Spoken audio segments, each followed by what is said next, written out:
Hello, good evening, and welcome to the Contraband, where 6 Shakespeare actors play blades in the dark. I'm Ted Bushman, Gamemaster. Joining me on this tale of inspectors and insurrectionists, feasts and fire starters, darkness and poison darts are Jamie Hansen, Ben Isaacs, Kristin Perkins, Graham Ward, and Carson Wright. Woo! Good evening, friends. Tell us, let's go around the room, the digital room, and maybe in one case, the physical room, and tell us your character's name and their role in the crew. Both the letter of the law role of your character in the crew and the spirit of the law role of your character in the crew. Boy. All right. Well, I'm first as usual.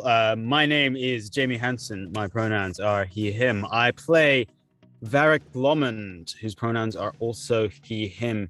He is the slide of the crew. The slide is ideally meant to be, according to the character sheet, a subtle manipulator and spy. And I think we all agree Varric has very much lived up to that that role. No. Subtlety foremost. I mean, he's sort of...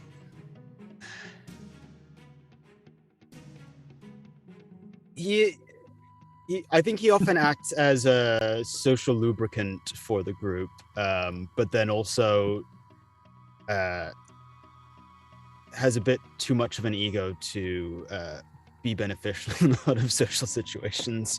And as we have discussed previously, the worst liar in Duskfall may be appropriate moniker. Quite I was working on it. Yes.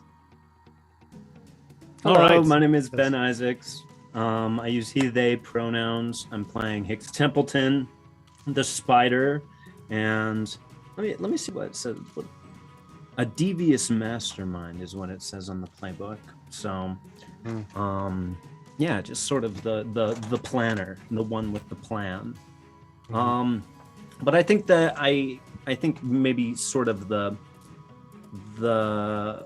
unofficial role that Hix plays is just sort of the, I don't know, I've got all of these people out on my web and I'm connecting their vibrations to each other, or they're talking to me about what's going on, and I don't know. I feel like I'm the crew mom in a lot of ways. Recently, I feel like that's definitely just like, oh, honey, just talk to each other. I don't know. Why don't you take care of yourself, dear? Totally. Hi, my name's Kristin Perkins. I use she, her pronouns, and I play the girl, who is the crew's lurk, and the lurk is normally the sort of stealthy infiltrator, which is definitely one of the roles she has in the group. But I think this is a fun question because I feel like her unofficial role is maybe shifting a little bit, because I've always understood her as being a little bit of the straight man, like ruthlessly practical, and she's sort of shifting to maybe just ruthless, which has been fun for me, having been recently traumatized. Practicality be damned. Yeah. Okay, hello. I'm Graham Ward, he, him. And I play Bram Borden, who doesn't sound at all like that. Bram is the cutter. I think that's what you mean by letter of the law. Mm-hmm. He's a dangerous and intimidating fighter. Bram is also... he's a disaster spiral who walks around with legs, usually no shoes. He's like, has not got one thing figured out except whatever he wants in that moment. And he's willing to hurt people for it. Is there anything else I missed? I see Bram is also partially a like not the political heart of the group, but like a powerful political organ of the group. He has strong political opinions, I think, more developed than many of the others. That is fair. Yeah. I often see that influence the group. In the group, his role often is to insist that other people, I don't know, hear him out when he thinks he's right, and sometimes that aligns with either doing the right thing or doing the smart thing, I think. I don't know. Yeah. I like that. What's fun about this particular exercise is how much I think we perceive others in different ways. It's really fun. That's cool. Carson. Yes, I am Carson Wright, he, him. I play Aldo Basran, also he, him, who is the leech, which I think is described as a saboteur and technician. Which I think technician's great. I think self-saboteurs probably accurate for most of this season, at least, and maybe last season and maybe the season before that a little bit. But, which is, I think functionally, within the group, aside from doing that, Aldo's had a little bit of a moral centering, if not, in some ways, as much as you can when you're also just blowing stuff up and sometimes people's legs and stuff, but whatever. But yeah. Yes, wonderful. So very excited for our game tonight. I am coming to you live from the Impenetrable Darkness itself, which is just a function of the lighting that we have. You'll also notice that for this evening's performance, the roles of Aldo and the girl will be existing in the same physical space, which is, if I understand correctly, the first time that has happened with any version of this game. Carson and I usually are within some degree of close space, but nothing like this. So this will be interesting. Yeah, we're ready for sparks to fly and for an on-screen kiss, and I'm ready to get out of this warehouse. I've been in this warehouse for like 2 seasons. Forever. Come on over to these shattered windows. Barriers between the worlds are breaking. Oh man. Oh, I love it. So our game is brought to you by Ghostlight RPGs, a pack of drunken troubadours bringing the spirit of live theater to tabletop role-playing games. If our bawdy folk songs please you, we invite you to follow, subscribe, and take a look at the Ghostlight RPGs Patreon. A content warning for you all. The Contraband is a crime drama set in a dark and unpleasant city. Episodes will almost certainly contain strong language, brutal violence, and sex. They may occasionally also include human trafficking and danger to children, although we will avoid violence towards children shown on screen, or spoken about as if it, anyway, the theater of the mind is complicated, but be advised. So, light your ritual candle, enter the grand manor, and descend with us into the Contraband.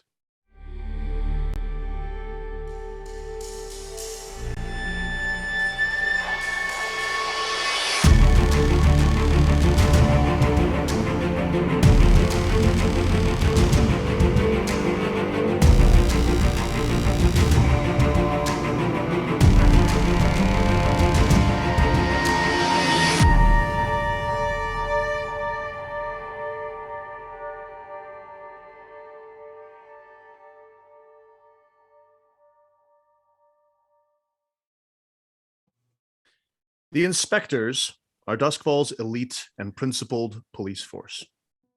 Our crew encountered them more than a year ago for one of the first times when they were helping Florencia Dietrich, a wanted criminal, escape from a boat and enter Duskfall without passing through customs and being arrested. The inspectors wear long brown coats and body armor. They often have hounds that accompany them, and they are dangerous. They are well-trained. They are far more effective than Duskfall's normal police of the Bluecoats, and they also are where the Bluecoats are known for their corruption and their stupidity. The inspectors are known for their ruthlessness, cunning, and, like I said before, their connection to their principles, whether those principles are good or not. A few days ago, you have just received a fragment of hard-earned intelligence from the mouth directly of the Chief Inspector, Silas Ward. Silas Ward is the youngest chief inspector in many years, and is ambitiously hoping to hunt down a group that has been called in city folklore the Silence, a group of human traffickers that you believe are connected to Casimir and the Man with Many Rings. In 7 days, Casimir and the organization he works for will be using the Winter Solstice Festival as a chance to traffic multiple young girls. The festival will take place at Queensdown Manor, an enormous venue owned by the collective. The inspectors have asked your help in apprehending the traffickers. A blizzard that was passing through during our previous session passed on last night. The raging winds have died down, leaving instead a silent cold and a deep fog. The cold has been in power for so long that beneath the 2 inches of soft snow, there is an inch of hard ice. You can see about 30 feet in front of you as the thick fog fills the districts, and all sound around you is muffled somewhat by this fog. All of you feel to some degree as if you were riding the city like a great mechanical beast. Cogs the size of districts churn between you. A fall in between the gears would crush you, but a wise thief could gain everything. So, I have an image in mind that Kayafel finds Bram, Varric, and Hix discussing the inspector's offer before they bother to actually tell her. But I'm curious what you feel like might have happened organically after that discovery, and where you're discussing what that looks like. I guess I wonder, at this point, had we been invited to this party? Are we invited to this party? Or is this the first we're hearing about this function? You've heard about it. The collective's been trying to get staff for it for months, essentially, because they need to have several hundred staff members, or nearly 200. So you've been hearing about that, but you haven't gotten any official invitations, nor have you been asked to be a part of it. So you know that it's happening, but that's it. So far. Great. Also, this is blood, just so you know. It's not Gatorade or anything dumb like that. She doesn't leave anything to the imagination. Explicitly, it's blood. It's blood. Just so Do you not know. wonder. Yeah, I don't know. I think I would maybe go about trying to go to the party. I don't know. I don't know that we'd be like, listen, gang, it's our next score. Meet up at the hideout. Sure. Just doesn't seem quite like our style lately, but we'd all go our separate ways muttering and probably just encounter Varric. Varric was there. Aldo and Kaithel just kind of, I don't know. I don't know if I'd be going to the Yellow Parrot anymore, honestly. Yes. After it's Yeah, I mean, that is true. We definitely have a sense that there's a security breach. Yeah. I think maybe I would just start going to Aldo's lab instinctively. Maybe I'd go there and see if Morgan's there. Sure. Yeah, let me roll a fortune roll.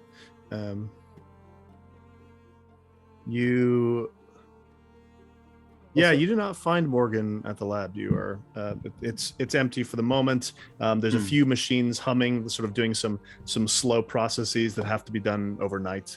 But the place is empty. Otherwise, the little entrance where the rough penny can come in is absolutely like thickly frozen over with ice. Haven't been used in a little while. Just sorry, I'm not in this scene. He's industrialized the process. They have they've made regular a few processes. Yeah. I note that.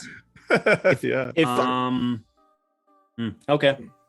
Could I perhaps show up at the lab with a single bright flower? Perhaps. Absolutely. Yes. Am I there? Yeah, I think so. Yeah. I think I'll just turn around and see you and say, Eric, thank you, and I'll just take the flower. You're welcome. Yes, no, that's for you. Thanks for taking me out for lunch the other day. Oh, you're welcome. Thank you for this flower. No, what brings you here, Varric? I was just wanting to check in on some business. See if I could work on the process a little bit. The meeting got my mind all churned up, Yeah, me too. Listen, I'm gonna scare your friend off. What? Because we need to have this space back. The Yellow Parrot is kind of where we moved business, but we can't meet there anymore, and we all know it. Because the collective has eyes. And that brings us back home to this sweet muddy pit. So I'm going to have to tell your friend to fuck off for a while.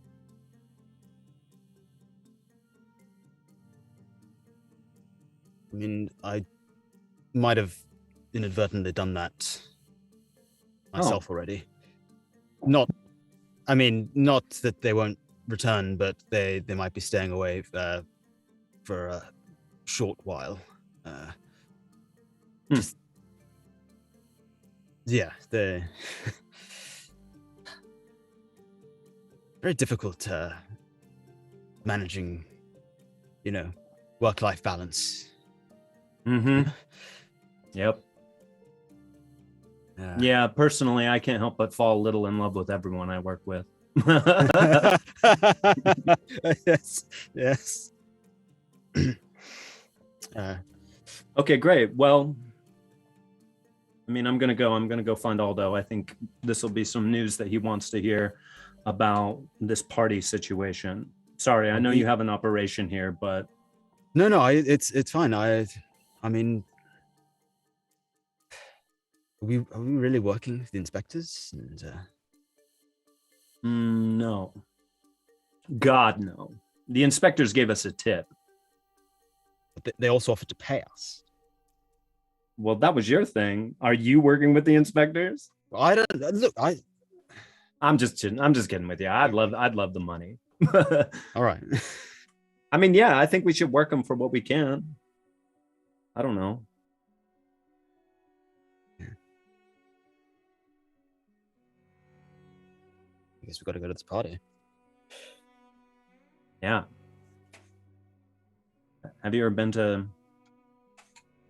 I don't know. Where do you usually do your Feast of Impenetrable Darkness? I mean, the family will sometimes hold an event, but that's only like 500 people. That's a smaller kind of, Intimate, head down event. Yeah, it's we like to keep it personal, and we don't like to, throw around our wealth in that way. I get that. Yeah, it's good to be modest. I try to keep modest too. Yeah. Cool. Yeah, I mean, I usually get together with some friends, but I don't know. Fritz got the clap and Daniela tore her catsuit last night at a gig. So looks like I gotta go to this new party. Well, I mean, we're all friends. We can all enjoy it together while, searching for kidnapped children. Yeah. Yeah, I think it'll be fun. Anyway, gotta go. All right. I'll do the kind of cheek kiss thing with you as I'm on my way out. If you see Morgan, I guess never mind. Just bye. I won't. Bye. It's expensive. When does Hix find you, Aldo? You might find Aldo down in the stink balloon. You might. What is that again? That's the mushroom market in Six Towers, where the chicken place is. Oh, Yeah, you might great. find. I was going to Aldo make a there. stop there myself anyway. Oh, okay. We're doing it here then. Great. He's eating at the Gray Cloak's shack with the Great. chicken. I will sit there and eat a chicken with you. Hix. So that's the score. This is the tip we've been gotten. I mean, you didn't get to go to the last big party that we had. You were napping, I seem to remember. Yeah, somewhere else. But this time you get to be there with us. It sounds like a really quite a good party. This is a religious observance. I mean, originally, right, Ted? Originally, yeah. It's about as secularized as Christmas. Okay, but it's not tied to the old faith at all? It is tied to the old faith. Oh. Yeah, there are more traditional practices that are connected to the old faith. But this kind of a party sounds like it's just the big. Yeah, it's just the big Christmas party. There's no silent night. It's just rock around the Christmas tree. But, horribly creepy and involving 30 minutes of complete darkness. Okay, great. Just like it. Exactly that. I can't say this is my favorite way to celebrate and to observe the Feast of Impenetrable Darkness, but it does seem it might afford us some opportunities. Oh, do you usually have plans on that night? Do you observe the occasion? Are you asking me seriously? Yeah.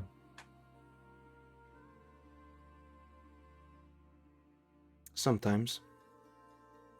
Yeah, not in some time, but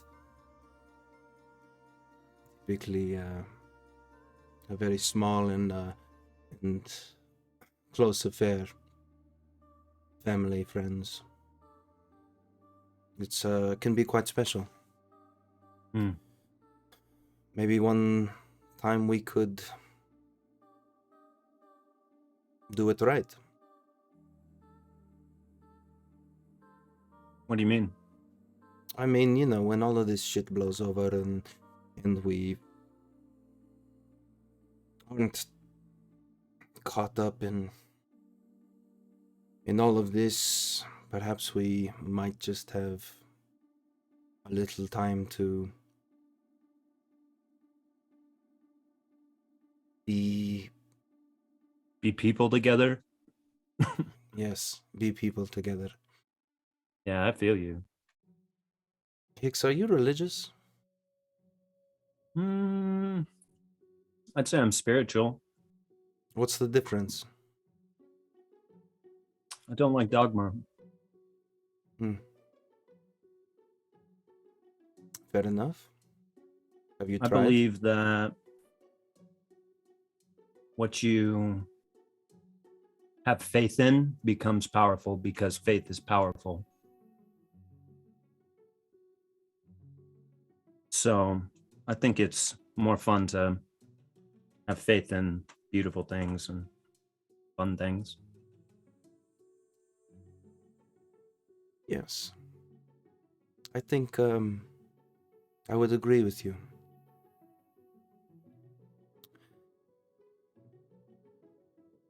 Do you think this is our opportunity? Are you telling me that this is the chance that we have to do what we need to do? I don't know what you mean when you say that, because so far it has felt like we've really put our efforts towards a moral crusade that some members of our group really believe in. And I don't know really what you want, what your objective is. Is it to save all of the vulnerable people, or is it to exact violent revenge? I don't know. I don't really know what you want, but what I intend to do is go there, get follow through on this tip from the inspectors, help bust these people out of, I guess, forced captivity. And, if possible, it would be cool to, I don't know, humiliate the people who are doing it. That's kind of what I want.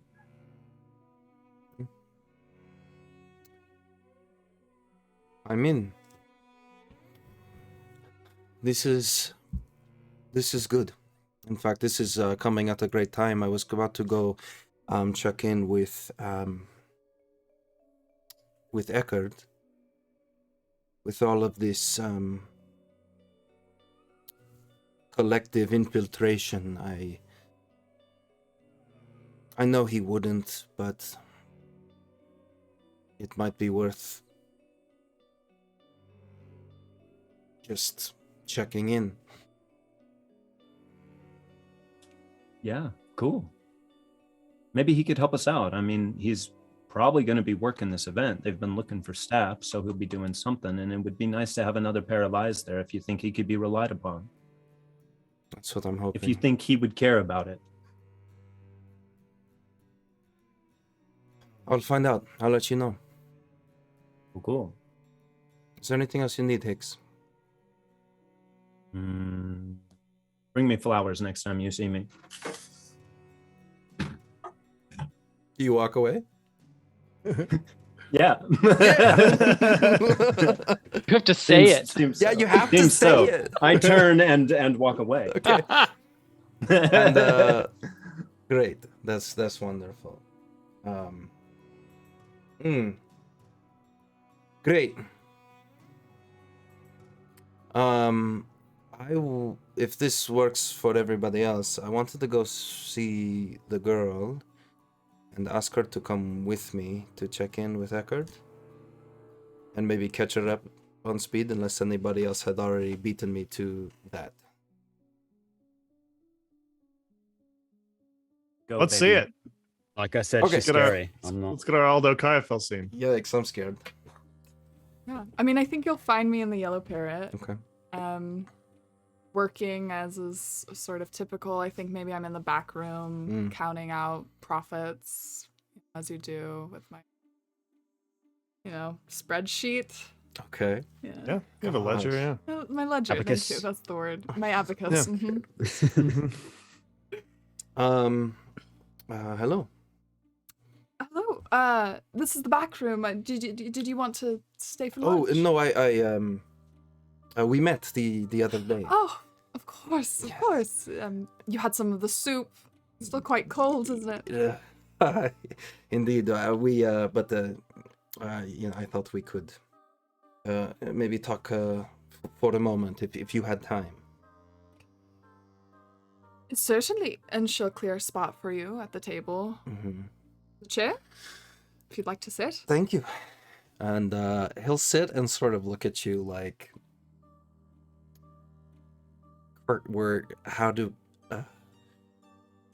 like it's just a long kind of blank stare, figuring out how to go next.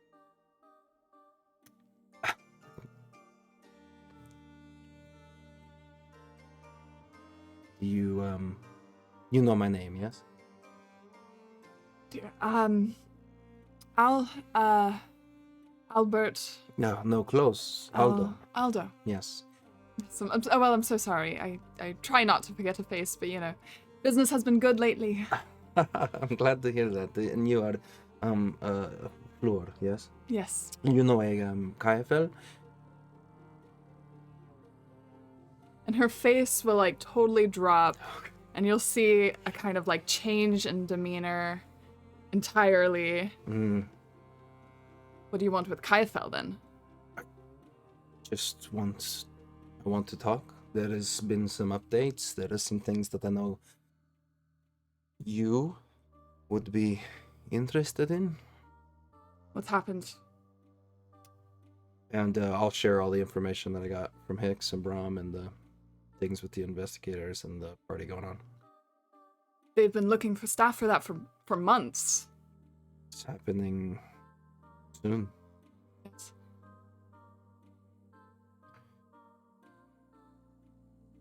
Do I what, Aldo?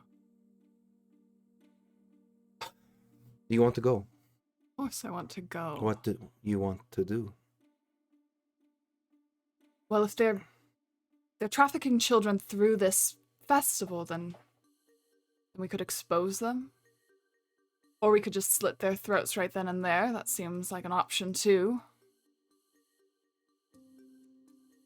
I think, speaking hopefully on behalf of Bram and perhaps Hix, I think whatever we do should be very careful. I can't imagine we bring everything down in one night, though we may be able to deal them quite a blow. I can be subtle if I need to be. It seems like the cover of darkness is a good time for subtlety.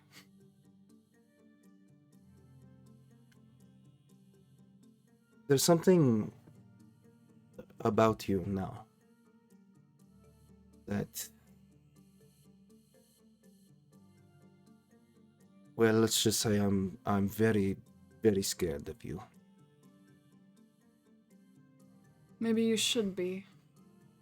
Well, I am. Yes, very much. And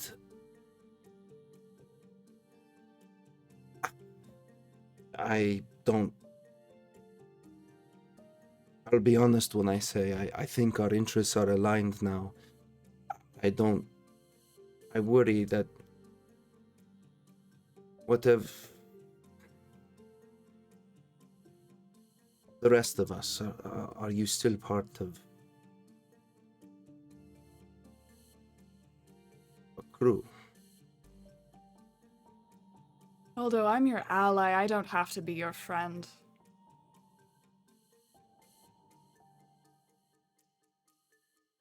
It's good enough for me now.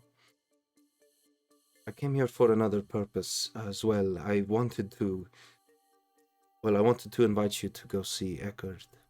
You remember him, yes?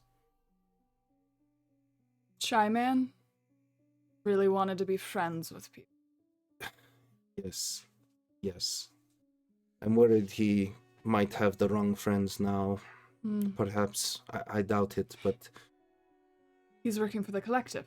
he is, and he could be of some use to us. He may even be at the party. He may be a way in. If he's working the event, I mean, it would be good to have another person there. And perhaps he could help us get in. As long as we can trust him, and we can. I know we can. But we should go speak to him. See what he knows. And Aldo, you're gonna see her conspicuously take knives maybe from the drawer like beneath where she's been working and attach them to her belt. Yeah, we'll see if we can trust him. Please, just let me talk to him first. Please, don't do anything. He's not... It will be fine. I'm not gonna hurt him if he's helpful to us. Whatever he's drinking, he drinks it and then drinks another one. Mm-hmm. So you go to visit Eckert. Yeah. Gotta get this out of the way. Boom. The door slams open as you've knocked on the door. You hear some shuffling behind, and Eckert says, "Where the fuck have you been? I've been looking for you everywhere." What do you mean? I've just been around the city. Did you? No, need you me? haven't. You haven't been in the lab. I've been there 3 Yes. times this week. Well, the lab is sort of not... It's a long story, but the point is I'm here now. Yeah, there's that person there. Do you have information for me? Hello. Nice to see you, Bella. Oh, this is Kayafel? Kayafel. My name's Kayafel. I don't And- know a Bella. I look at him with the eyes that just say, "Yep." All right. So come in. Brings you inside. His hair is still like well coiffed, working with the collective. He's got sort of these nicer clothes on, as if he's just gotten used to wearing them. But as you go, he actually starts taking off his clothes and putting on some sort of rattier, older things, what he used to wear. Are we in his like? Yeah, you're in. You got the graveyard gray. Yeah. Yeah. Shed, yeah. Yeah, you look a lot nicer, but it still smells like shit. Yeah. Well. Yeah. We haven't had a body in a little while. There's not a lot going on here. I've not been picking up anything. So, anyway, you know that woman, Reverend Sculp. Yes. She, we don't know what's happened to her, but I found an address. I think we should go pay her a visit, see what's going on. Reverend Culp? Who's Reverend Culp? She was a journalist in Night Market. She wrote a treatise, practically, on a bunch of deaths that had happened in the area, and she had some theory about people who were coordinating all of these murders. He was a suspect, obviously, and I sent Eckert to help us out. So, can we go? I want to make sure that I'm not recognizable. Probably be wise if the same for you. Of course. You willing to go? I'll go. Great. You hop in. Aldo's got anything you want to do? Sorry. Just putting on. I'm just putting like coats up and stuff. Yeah, and I imagine I maybe came in my thieves' blacks, so I'll Right. pull a little cord, and it'll balloon out into this sort of middle class, ruffly dress. Great. Yeah. So the three of you bundled up. It's, once again, not snowing. It's just cold and foggy. Not as cold as it's been, but still pretty frigid. You probably have to wear gloves. Eckerd gets you a ferry boat from the southwestern end of Charter Hall into Night Market, into a poorer area. It's actually probably 20 minutes walk from Tom O'Hearn's house, or William O'Hearn's, the one still in Duskfall. Yes. Yes. Yeah. Yeah. So it's a little bit worn down. Used to be these beautiful townhouses. You pass by the house. There's like a sort of potted half-dead flowers, and another doorway into a lower floor thing. And there's a doorway leading up to the second-story apartment. Eckerd says, "This is one." This is I think it's address of. This is Mrs. Culp's address. This is her home. Right. She lives in the attic room. And you've nobody going in or out? I don't know much. You look around, it's a pretty deserted street, but of course it's a problem that like the fog means it's about 30 feet of being able to see before it fades away into gray. Sure. Well, I mean, I'm a little nervous, of course, but if you're here with me, shall we knock? Of course. Eckerd looks at you confusedly, slams the door a little bit. There's no response, but the clanging of the door's hinges sort of echoes through the street. The sound is amplified. Do you think you could get us in? Me? Oh, you mean, well, I think Kaya felt certainly. Yes, and, Jilly Youngblood, who the girl has sort of become, will... should have recognized. Yeah. Will, maybe tuck up her skirts around and examine the building. Ted, is there any subtle way of getting up? Maybe like a side alley, or... Yeah, there's a side alley that could get you in. You have to climb up. Basically, there's two narrow walls together. You'd have to like sort of Mario hop up the wall. Get in there. But there's a window that looks like it's like maybe an eighth open, or maybe a little broken. Okay. So Kayafel is going to Mario hop up with sort of her skirts bunched up around her waist and cool. And get up there. So I'll roll for a prowl. Let's roll a prowl. Yeah. And this is a controlled position. You could push it to risky if you wanted to get improved effect. Yeah. I'll push it to risky. Sure. Great. Cool. And how did you roll? I rolled a 4. Okay. So you are able to you watch she climbs up, grabbing onto tiny little handholds, grabs the window, pulls at it, and it shatters. You are able to keep your grip on the window, and you're able to get in no problem. But the noise of this glass, first it shatters in your hand, and then the whole pane of it falls out of the window and collapses onto the street of the alleyway, making a little bit of noise. It wasn't my fault. And she'll duck into the room. Yeah. It's a musty, dark room, wood paneled. It's an attic that's been converted into an apartment. There's a bit of a smell, and as you step into the main room, you're able to open up the room and let Eckerd and Aldo in if you choose to. Yeah, I'll go down and unlatch the door. Yeah.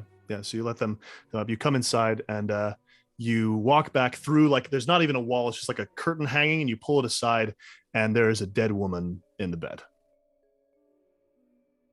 Seems like something you can handle. I'll say to Eckerd. Yeah, sure. He pulls his handkerchief. I'd also like to identify it. Yeah. Like how long, in what manner. Yeah, it's great. Yeah, study, I think, would be good. Can actually... What's your thought? Oh, yeah, I may study a malady or a corpse. So great. study is right, yeah. Cool. This one's cocked. Yeah, roll up. Okay, it's a 4. Okay. It's likely Reverend Culp. Right. There's some descriptions in a picture of her that Eckerd has from the newspaper, a daguerreotype. And he says, yeah, it's definitely her. She's been dead for about 2 weeks. It's pretty bad. The bed's been soiled and then dried over. There's flies, a little less than there would be in summer. In terms of manner of death, she has a severe head injury, which was what was told you, that she was damaged walking through a construction site. Right. Like a beam fell on her head, and so it looks like she probably died of that very same wound. There aren't any additional wounds that have happened. She just died here in her bed. Or you see nearby a bunch of tools, not tools, but like bowls and like medicinal herbs that have dried up and wilted. That looks like someone might have been here tending to her in the last weeks of her life. There's a shawl hanging on a coat hanging on a chair. Thank you. Thank you, Ted. There's a coat hanging on a chair and shawl. Coat hanging on a shawl. Coat on a chair that looks like there's a couple. You notice a couple coats. It's possible that person left this coat there. Okay. Can I search the pockets of the coat and then just around looking for papers? She was a journalist, so presumably Same. Absolutely. something. Yeah. Yep.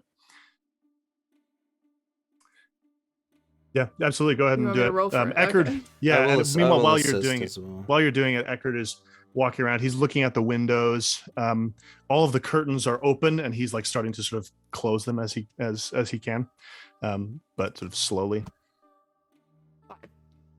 Okay. There's a corpse in the closet. Gosh. You open it, and she falls out onto the planks. This is a woman around the same age as Reverend. She's wearing laborer's clothes. You search the pockets of the coat, and you search this woman and find what appears to be that this was the woman nursing Reverend. There's not a family resemblance. This is probably a lover or friend. They have been murdered. Don't even need to study that, huh? Yeah, you don't need to study that. You understand. Like the throat is slit. Oh my gosh. And the front of her clothing is covered with the stains of the blood. Oh my god. You are able to also, in searching, you find some papers, but it doesn't immediately look like they're very useful. In fact, you open the drawer and find that there's chars inside, that there was a fire set inside this drawer. And so the inside of it, like in fact, a lot of the desk is burned and charred from a fire that was set to destroy a bunch of documents.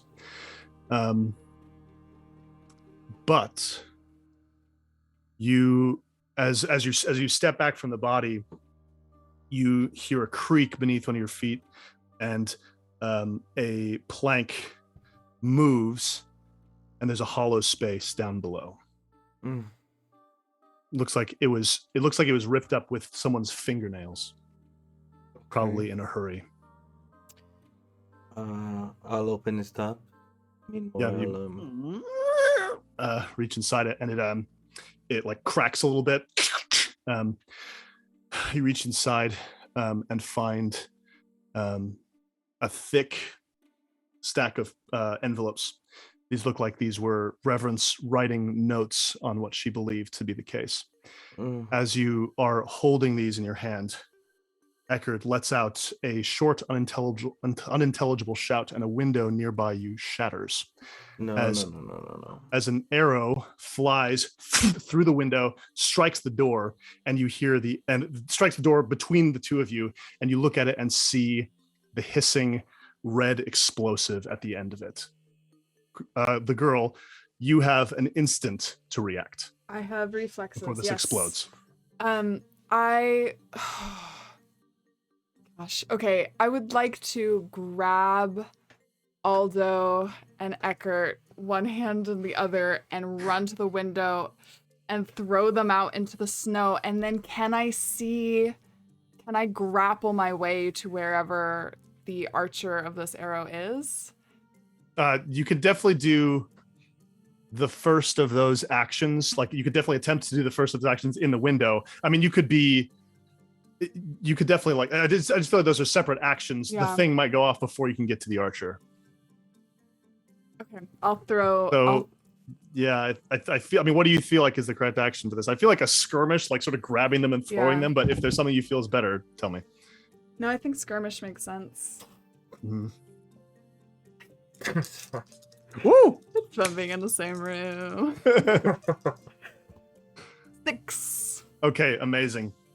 You grab Aldo, who is just looking at this thing, grab him and yank him and throw him out the same sort of broken glass window that you had climbed up through, which is the most open window currently in the space. And he's holding the letters still, right? Yes, he has the letters. Okay. Yes.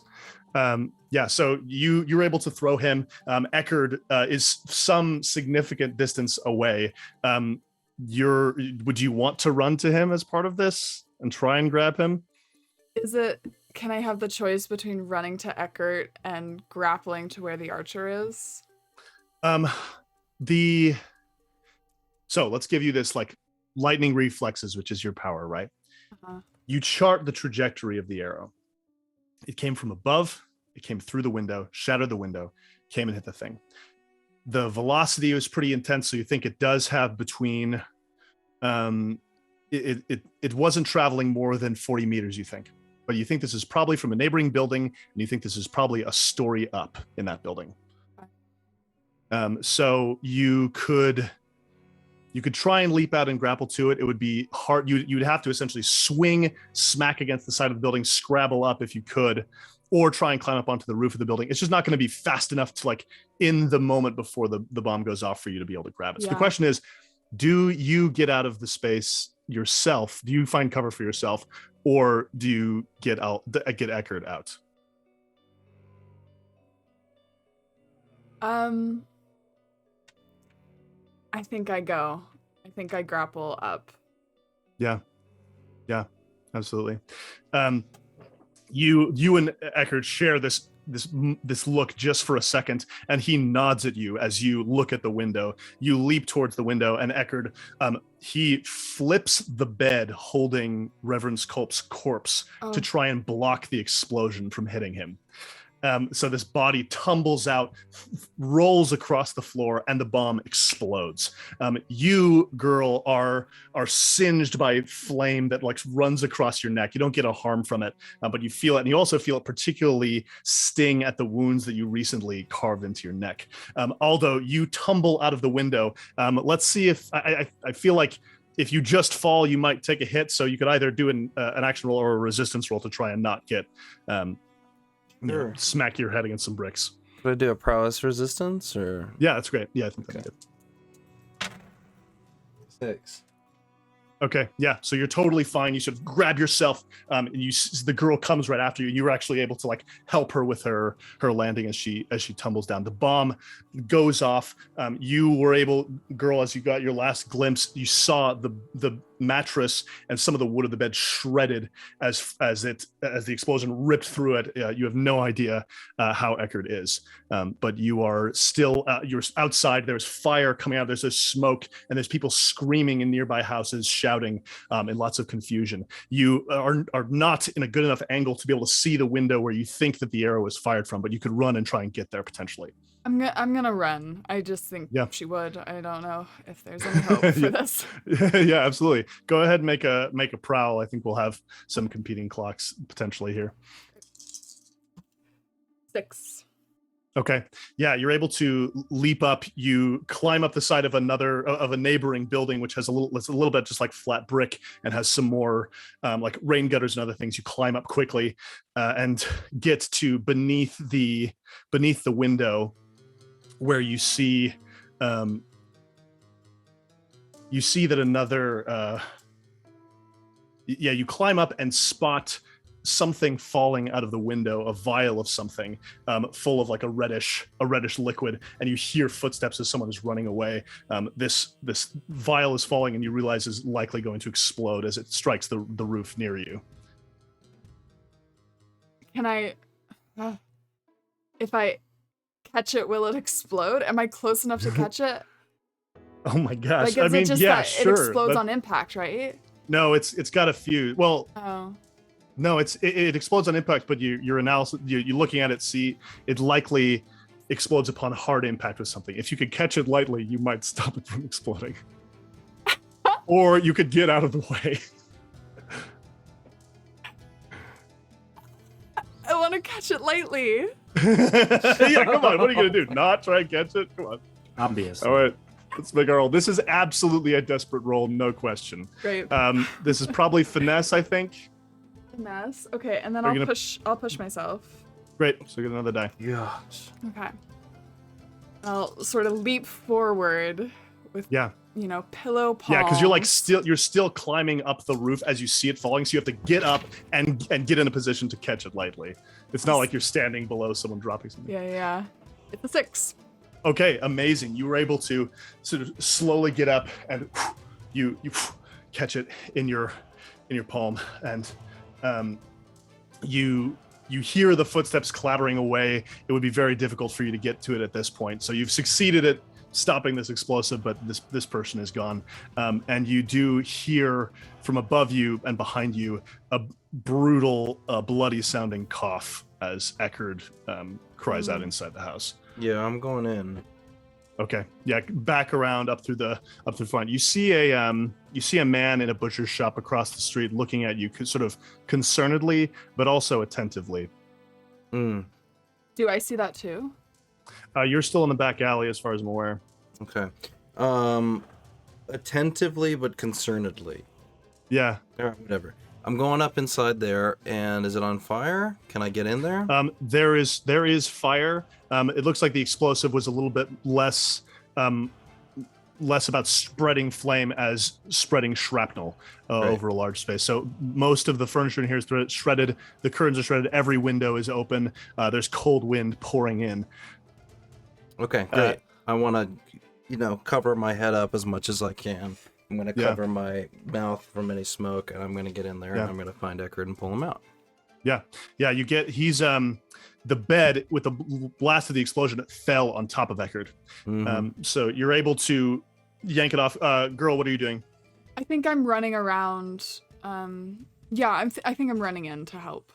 Great. Yeah, you spot the same butcher out in the street, as well as a couple of urchins, older women who are sort of talking excitedly about what might have happened, looking up at the fire. I mean, I think if I see the butcher and he's being very attentive, Yeah. I think I'd run to him and shove him inside his butcher shop and close the door. You're gonna Sure. shove Yeah, him this in the sounds like- butcher shop? This sounds like a command to me, but what do you think? I mean, either that or a skirmish. But yeah, I could. Sure.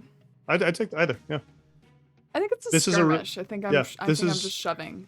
that's great. This is risky, but he's a tier lower than you, so your effect is increased. Oh, wait, what do I get? Not just 2. 3. Okay. Yeah, you try and shove at him. You find your hands just a little bit shaky from the explosion and everything that's just followed in such quick succession. He comes at you and just sort of shoves back and says, "What the fuck did you do?" We didn't do anything. Why are you watching this? The building. What do you know? The place across from my place just blew up. You think I'm not going to look at it? Is he lying, or can I tell? If he's telling the full truth? I have an ability. He's not telling the full truth.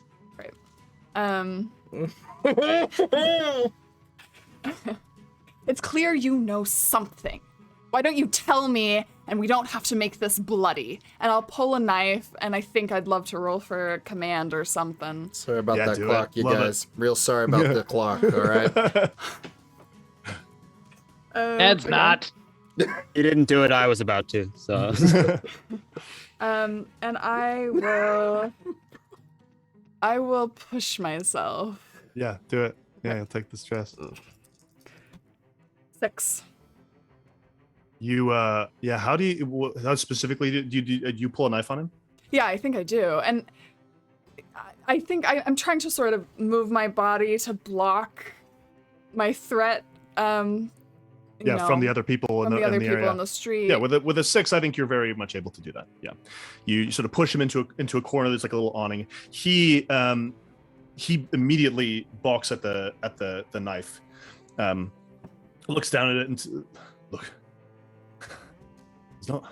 It's not much. I'm just saying. This is my shop.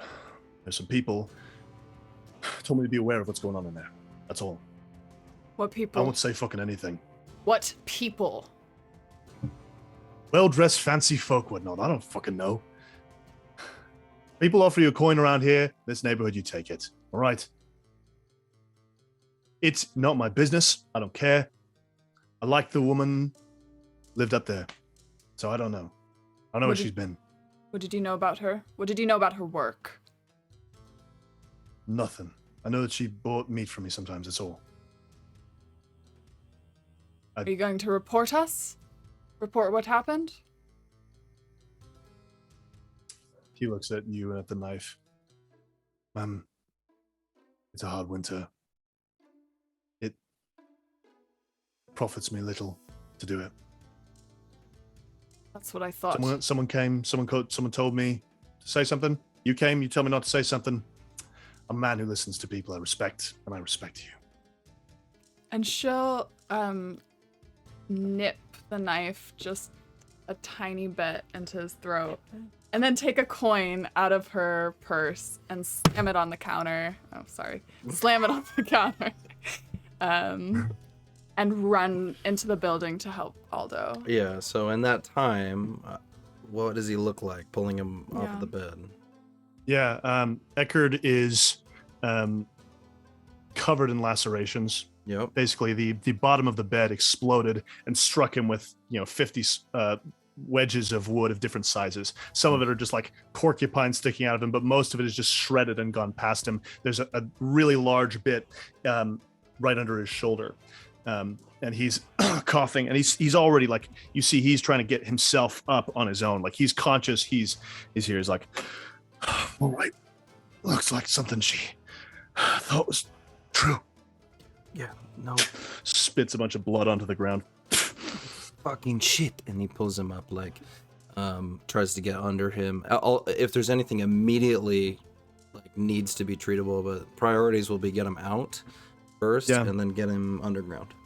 Yeah, as you pull him, the big wedge in his shoulder sort of strains, and he lets out a pretty serious cry of anguish. And this is Eckerd, being someone you fought with, has a couple of bullet wounds on him. This is a guy who knows what pain is.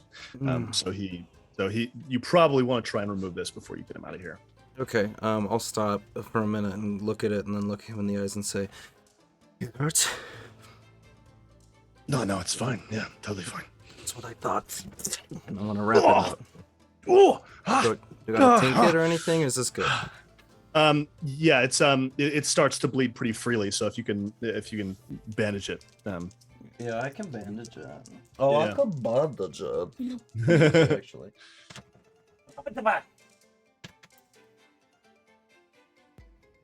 How's it go? 6. Okay, great. Yeah, you hear a call down the neighborhood. The Sally's bell starts ringing. The fire tenders, the salamanders. Okay. But you get Eckerd up. Oh, yeah, I'm gonna rip some of this bedding together and just push it down and kind of tie it off really tight. Yep. Field dress style, and it's like, we need to go. You have to get up. Yeah. Mm-hmm. He gets up and immediately staggers, can't hold himself up on his own, but is able, with your help, to get him get out. We'll probably meet with the girl at the stairs. Yeah, and once I see them staggering, I'll put my shoulder under his other arm, and we can lift more effectively. Yeah. Great. Yeah, you're able to get Eckerd out of there, and the three of you get back to a canal.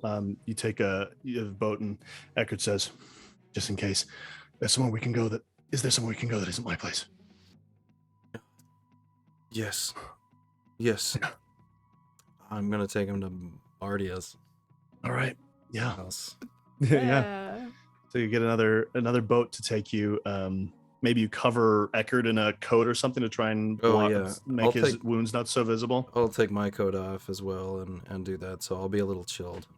Yeah, but he cleans off his face a little bit, and you're in the boat together, and he looks down at the papers that you have in your hand. So, you gonna read that?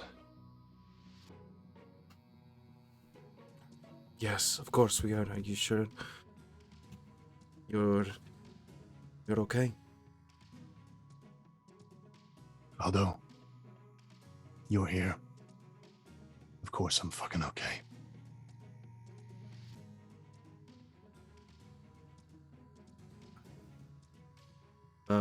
And he's gonna hand, and he's like, "Quit! Shut up! Read one. Here, you take one." And I'm gonna hand out as many letters as we can, that we can read through them all. Yeah. As we're going. Yeah. There's a bunch of them. As you're riding through the fog, you learn of this romance between Reverence and another woman, and they. So some of this is personal. You get the sense that this woman hid these letters when she heard someone approaching the people who eventually killed her. But the other and more important stuff that you find in this information from our friend Reverence is she had a bunch of conspiracy theories. Some of them were wilder than others, but a few that seem at least somewhat plausible are that she believed that there was something. She believed that there's a secret group with secret ways through the canals and catacombs of the old city. She believed that all these murders in the area happened to people who were going to become aware of that there's some reconstructed sewers and other places that are sort of under construction and blocked off, that these people might be using them. Another theory is about a code related to flowers that she believed these people were using. Oh, yum yum. Tell me what you So, thought. the flowers that she believed involved pairings of different colors. She believed that safe locations were marked with aconites. Safe locations, meaning safe to them. Is that what she means? Yeah, Safe- places safe that to were the- places that were safe to the people who used the code. Yeah. Right. She also believed that locations that were watched were marked with marigolds, and hostile locations were marked with camellias, which you noted a drying set of camellias in the pot beneath her house, Yeah. Reverence's house. Okay. She had a couple other theories. One of them that there was something bad having to do with both witch hazel and black tulips, though she didn't know exactly. There's something with crocus. Hellebore's Niger, she believes to be a flower that had something to do with protecting a place, so it was like more of a positive thing. And also she believed that the state of the flowers said something about them, that dried flowers meant that there was an operation pending that needed to be prepared. A pot meant a currently running operation, and a bouquet hanging, meaning that this was the correct entrance to use to enter a place. Okay. You also remember that the theory about the silence was that they did not communicate using language. Yeah. And the yellow parrot has been receiving marigolds. It has been receiving marigolds and Hellebore's Niger.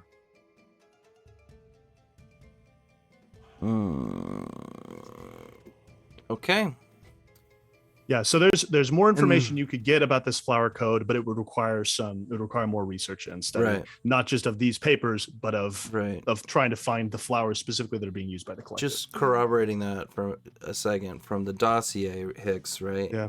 The flowers came up in the dossier as your watch of the collective specifically. Yeah, that they have like a very detailed flower delivery operation. Okay. So not just our guys, not just the two guys. And This is- Milo talked about the flowers, right? That's right. Mhm. Okay. Yeah. Oh, and he does the flowers. Oh yeah. You know that in terms of like who's involved, it was not just so. In terms of like wide collective, like the Casimir was the main person that you were aware of buying flowers, but also people like Shiloh and a few other individuals were still using it. It's not like so widespread that you could basically like. It's not like Right. 80%. It's like 15%. Sure. But it's not just Yeah. like It's not Left a just couple coming out of people. Casimir, is what I'm saying. Yeah. There's other people. That's all I gotta know. So you reach Bardia's place, his collapsed tower. Yeah. You're able to get Eckerd inside. There's an entrance that you're able to find that doesn't take you through the Keltry Sisterhood's place, so it's you're able to get in without issue. Eckerd leans back in the couch to this ratty thing that Bardia left behind, and he says, "What is this? What does this prove? I don't know what you know." So do you think it's time to tell him? I do. But Eckerd, that you've been working for the collective for some time now, like us. You sense it, right? Something is off. There's more than just, smuggling and jobs. Sure. What are they doing that requires them to protect it so violently? They're building. I mean, Reverends thought they were building tunnels. What's so? Well, What are they using it for? Trafficking young girls, children, employing them to do. Yeah, I get you. I thought I had originally become obsessed and interested in figuring this out. I thought that Danya had been mixed up in this. And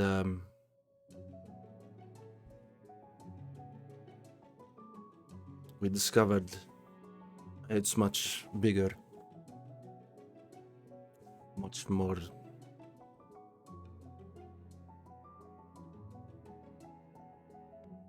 We want to bring them down. Aldo, you can't act like you've got an army at your back, because you don't. It's you and whoever this is, and those three other fuckers. Those the folk in the Orca's Tooth. You don't have enough to take them on. I just worry about you. Good.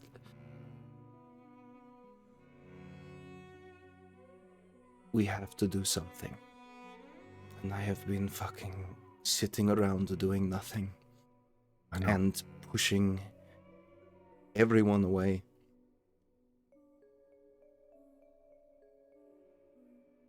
Including you. Because I didn't have the fucking determination to do something about it. After Ellis died, after the war, I gave up. I mean, you know that. Aldo, you didn't give up. It's the rest of us who gave up. You've never stopped torturing yourself about what happened at Koban and everywhere else.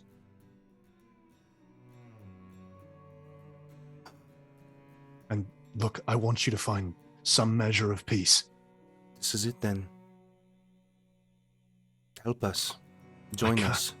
I'll help you right now. Look at me. Then listen. You think I wouldn't be there in a minute?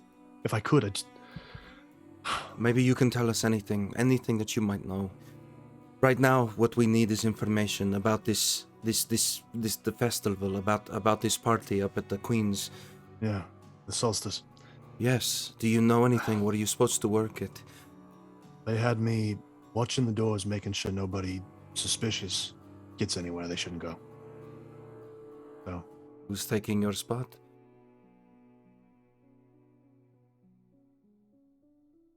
I mean, I remember back in the day they used to,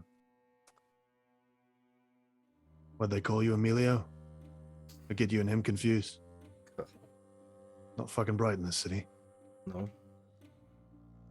You could be an Emilio. I could do it.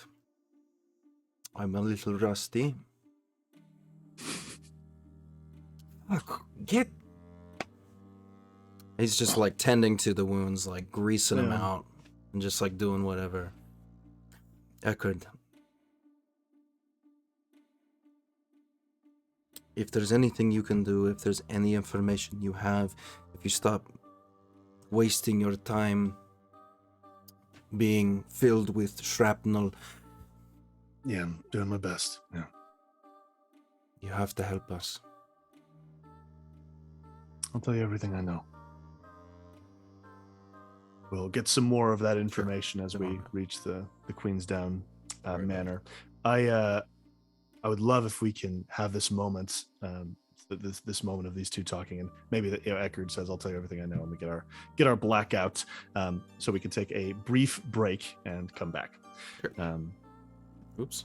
So thank you all so much. I'm really excited for Graham to play the game. Also, sorry about that. Sorry.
6 days remain before the Feast of Impenetrable Darkness at the Queenstown Manor. There are some rumors that you've been hearing about what's been going on. First, electroplasmic power outages continue across Char Hollow and Coleridge. Spirit wardens have been sent in to destroy dozens of ghosts left overnight in the streets.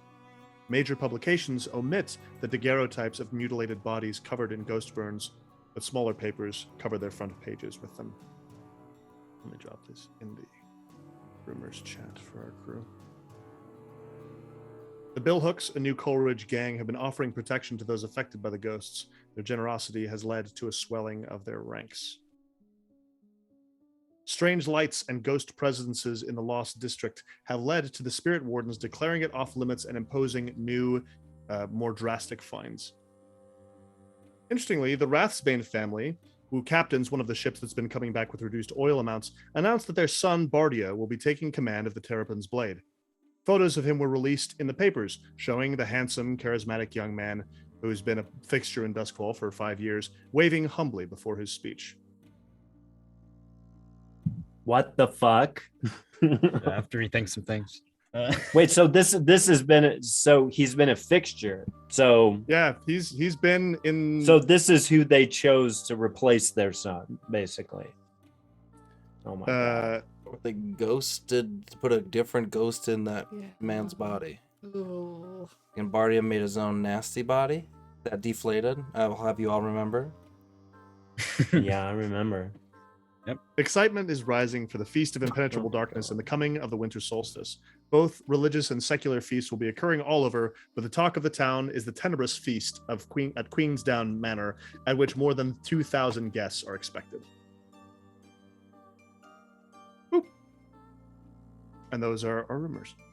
So, Carson, you quickly said you were working on a project. Oh, I just had a project that I want to finish my, put my 2 analyst ticks on, which would finish the small silver ornate dagger with 2 barrels on each side, small barrels.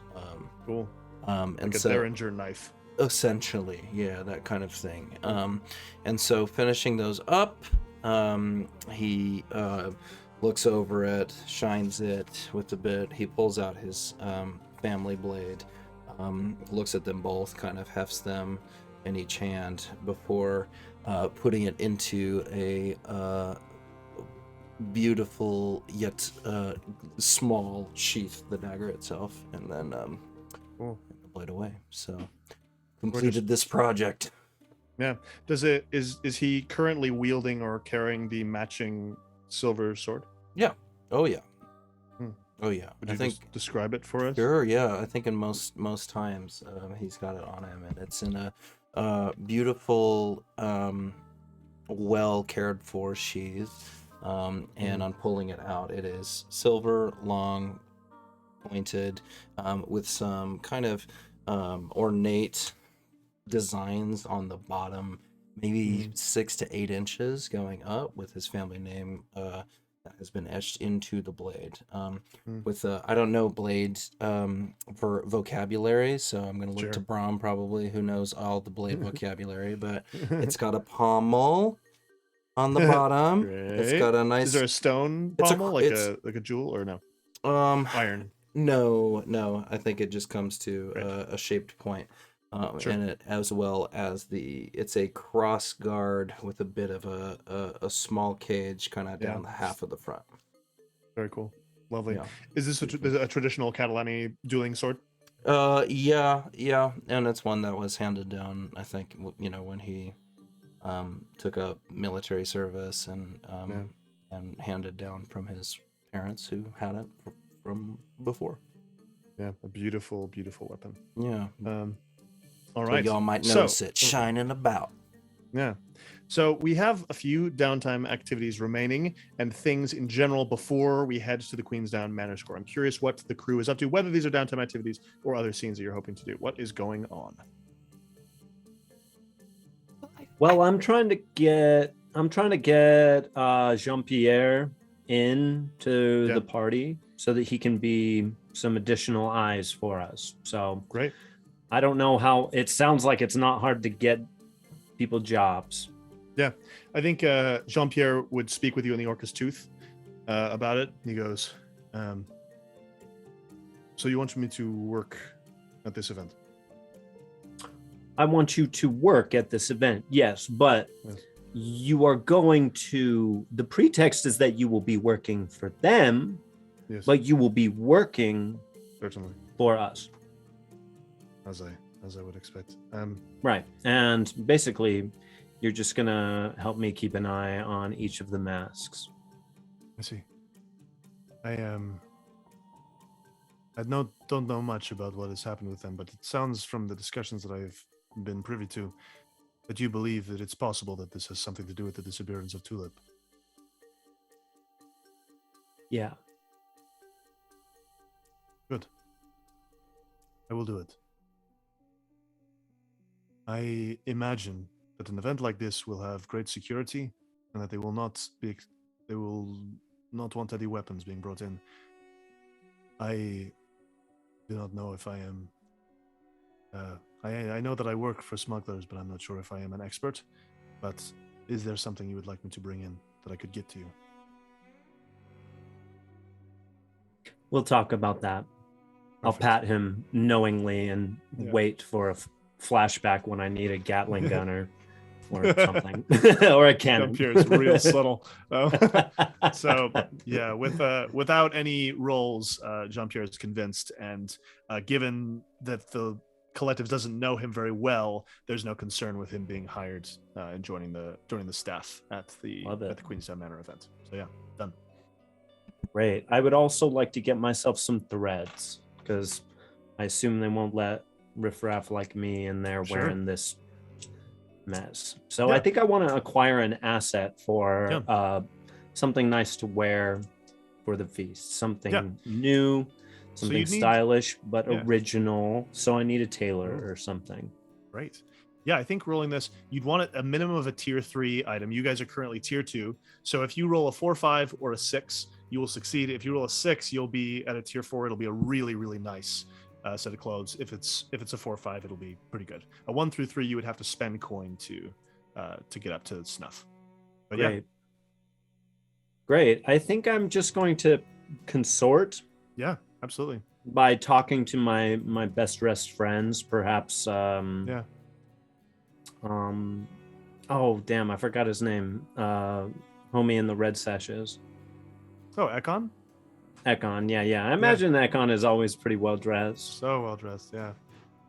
Yeah, absolutely. And so, yeah, I would talk to Ekon and just sort of find out who makes his clothes for him. Yeah, totally. Yeah, Okay, go ahead and I'm gonna roll. make a consort. Let's see how it goes. That is a 5. Amazing. Yeah, Ekon greets you at the Goyav as if there's never been any weird tension between your groups. He looks a little haggard these days. He hints at some conflicts with other gangs, but doesn't get explicit about them. And when you ask about clothes, he sort of reaches out very abruptly and feels your thread and says, "My friends, it is all about material. Come with me." And he takes you to a tailor. There's some beautiful thick Alkebulani fabrics that he uses, and and builds you essentially a Duskfall suit with his traditional fabric. The tailor is an older man who you can tell is like really respected by the Red Sashes, despite his clear. The old man talks at some length about his distaste for violence and the use of Alkebulani traditional swordsmanship for street warfare, which he finds despicable. But eventually, the two of you connect over couture, and you were surprised to hear the man as you pulls the pins out of his, the pins that are in his lips. You're surprised to hear that he's quite up to date with both Duskfall fashion and Alkebulani fashion. So you end up with a very elegant suit. I imagine it would be, for Alkebulani purposes, probably in a very bright red, or a sort of foresty green, or also another color of your choice. Bright red sounds just fine to me. Awesome. That's great. Yeah, you have absolutely beautiful threads that you're able to Wonderful. obtain for your time at the party. Love it. What else is going on? I'm fresh out of downtime actions, so Sure. Ram is keeping low. You'll probably all see him pop around every once in a while, but he's not doing much. Mm-hmm. I mean, does he pop around the yellow parrot ever, or? Oh, I don't want to just say no in But the no? improv sense, but I think he's steering clear of the yellow parrot. Yeah. But you'd be probably at the Orca's tooth. And I think the girl will go to the Orca's tooth because I think she is maybe a little worried that Bram doesn't know what's happening. But she also has things that she would like to discuss with Bram. So I think. Yeah. So you head to the Orca's tooth. What's Bram doing there? Bram is perched like a crow on the bow of the ship, looking out at the city, assuming it's just like docked at a canal somewhere. Yeah. Mm-hmm. Yeah. It's probably dark. The city is just like a web of light in the darkness. Yeah. I think she He's pads up brooding behind you, like in her thieves' blacks, quite quietly, until she's right behind you. She says, "So do you know all what that's happening then?" I suppose if you phrase it like that, that means there's a bit more than I know. Feast. You don't come here often. I mean, I don't. With whom am I speaking? Kayafel? We've been introduced. He grins and chews the butt of the cigar, which he has bit off, and starts to light it. The Feast of Impenetrable Darkness? Do you have plans? Yeah, I'll be there. I was involved in the arrangement Of course. with remind me the name of the inspectors. I almost said Blue Cuts. Yeah. I don't trust that Silas Ward character. You don't. No one's that good. He does seem rather intent on coming across as perfect, doesn't he? Yeah. I mean, Aldo I can handle because Aldo has many flaws, even if he is obnoxiously noble. But Silas Ward, I think, is hiding something. You think so? Perhaps. Listen. I think it'd be good to sneak in at least a few of us as servants, and I wonder if you might join me as the wait staff. I was thinking I could make us the uniforms, figure out what they look like ahead of time. We don't have to apply for the job, but if we go in uniform, we might have leeway. You don't suppose there's like a, I don't know, saddle boy or something, a little less at the center of attention? Saddle boy? Oh, no, I don't know. I'm no footman. I mean, were you hoping to stroll in as a guest? No, but I think Hix perhaps, just dropped a pretty penny, and I'm not sure you have the means. Perhaps a grocer. Bram grits his teeth and ignores the comment. A grocer. Someone bringing supplies in, you know. Sure. I appreciate the offer about the uniform. Perhaps there is a uniform, but I'd prefer a role that doesn't require any expertise of decorum. I don't intend to be nice. I mean, I hope you're planning on being subtle. I've been Sure. warned against being too apparent. Sure. And I don't suppose we have any more detailed plans than get in and have a look about. I mean, find the children. And perhaps in the 30 minutes of darkness we're spared capture or kill or bring to justice. Yeah. The mode that the inspectors have, the way they've explained it is, the things they want to accomplish during the score potentially is, there are known members of the Silence.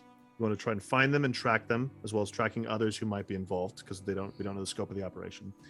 Discovering the means by which the girls will be trafficked, and stop it from happening as quietly as possible outside of the range of the public, because public awareness that the collective is known may force them into actions such as killing every other person they have in custody and throwing them into the river. Just to be clear. Just to be clear about what's at stake. Right. So that's their Do you insight. feel Yeah, good, I don't. Ted? If Do you don't feel already good? know that, then I'll relay that. Sure. I mean, truthfully, I trust Hix to come up with most of the details.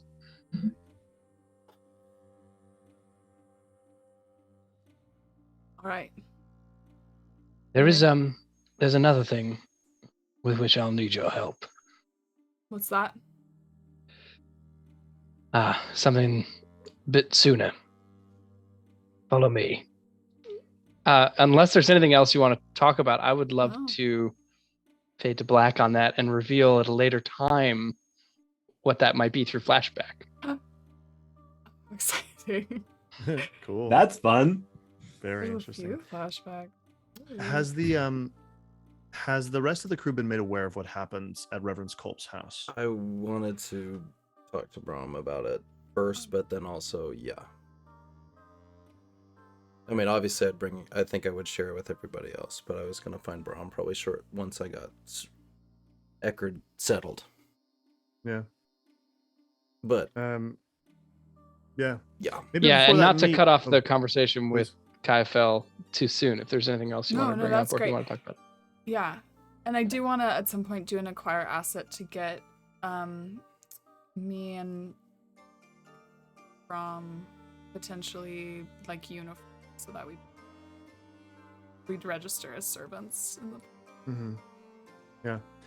That seems great. Let's roll for that now, Okay, great. since we just discussed it. And then Bram might want to be a grocer, but I know that this feast there's like the lights are slowly going out.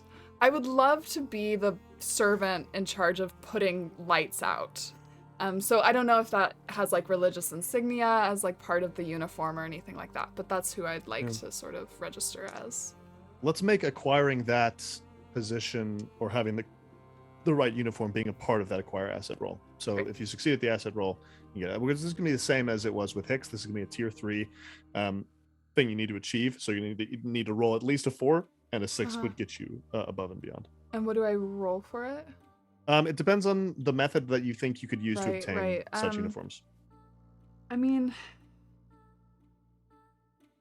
gosh, I am a skilled seamstress, so it's not the making the uniforms. It's sort of knowing what the uniform's gonna look like. Yeah. So I'd love to do a survey. Doesn't really make sense. I don't think it does. I think it could work. Okay. I mean, I'd love Yeah. to do a survey. Great. Yeah. Maybe, Do it. maybe there's sort of initial setup that's happening and I stake out for a second, the Yeah. manor, and then I Sure. research. Okay. Yeah. That's a 4. Okay. Yeah. So I think you maybe at the Heron's Roost or somewhere, like talk to some folks who might be working at this event. And yeah, you get the sense of exactly what the uniform looks like. Maybe someone shows it to you at some point, but you're able to build a perfectly functional version. The people who put out the lights, the uniform is pretty similar, though there are sometimes traditional like pine branches that are sewn into the clothing. Not actual branches, but like embroidered imitations of them. But the really important thing is that you come with your own like the dowser, the thing that you're using to put out the candles, and there's a traditional version of that is made of brass, and you're able to acquire one of those. Great. And you're also able to there are obviously cooks who are part of this, and so there are staffers who are bringing food in and out from the kitchens to the serving tables, where like hors d'oeuvres and other stuff are being sent. So Bram is able to get a uniform for that particular task. Is Varric planning any sort of thing? Yes. So I guess first thing, he'd probably take a trip to visit Kirill. Okay. Kind of just is going to show up at the house. Come to a beautiful Brightstone manor. This is Kirill Fairwind, a merchant, your friend. He's as you come in, there's the place is looking a little bit in less good repair than it was a few months ago. You haven't how have you visited Kirill since things started with the collective? No, I've been pretty kind of up my own ass with everything. Sure. And he's probably sort of notices it, but it's still kind of just blinders on, like takes off coat, just throws it in the direction of where he assumes the servant would be to grab it. Yeah. And kind of strides up. Oh, Varric. Good to see you, my friend. He Kirill, refrains from an embrace. Seems a little bit more formal than that. Sorry, I interrupted you. No. It's been some time. How long has it been? I saw you at the races. Not the races. Yes. Sorry. The fight. Oh yes. Yeah, that was quite impressive, your man. Yeah. Wow. Yes. Sorry. I don't know how he'll do against this Judas Pickett fellow. We'll see if he gets there. I mean, as you learned, it isn't wise to bet against him. Yes, that is true. Many bets that are. I wish I would have bet differently on. Well, you're all right? Oh, I'm fine. Good. Good. Yes. Yeah. How are you? Miserable, I'd say. You're a family inheritance. The family, the friends, loved ones, just all of it is on tits up, I'm afraid.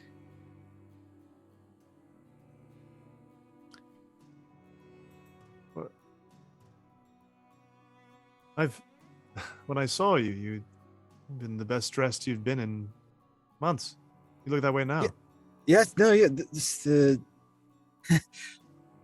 business is good. I thought I was in it for the business, and yet it seems that the people I've chosen to work with have larger concerns, it seems. Well, I didn't want to be the one to break the news about your Bram friend, but he is a bit of a... Doesn't seem like a professional, in my view. Well, he's very good at what he does when he does it, while he's sober. But it's not they've let everything get personal, you know? Driving a wedge between us and... You know, we found some rather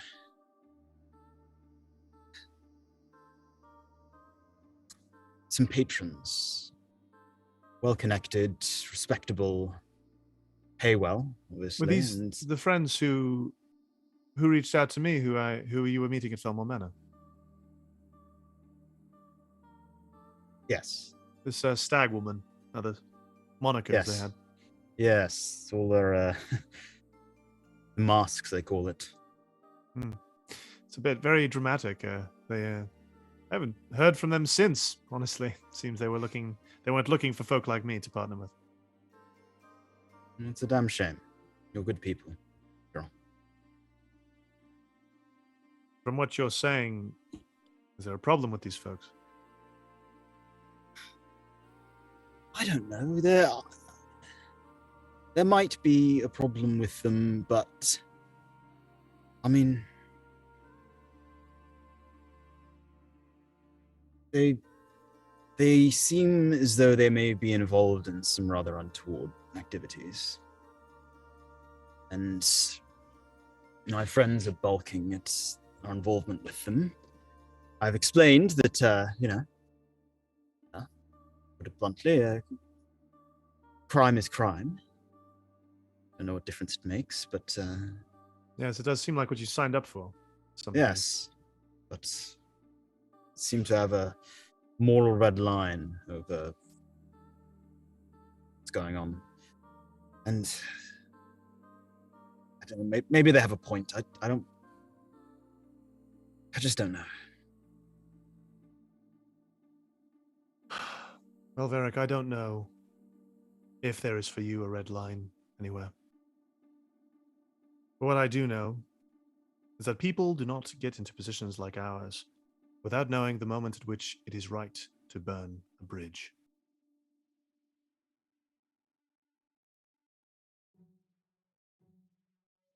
You're right.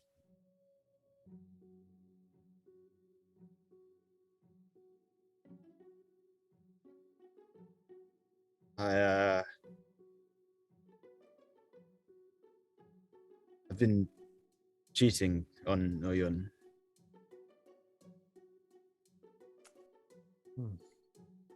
Is there not some sort of clause in the contract for that, given the nature of her profession? It's done. It's not like that, Carol. We obviously I'm very sorry. Misunderstand something.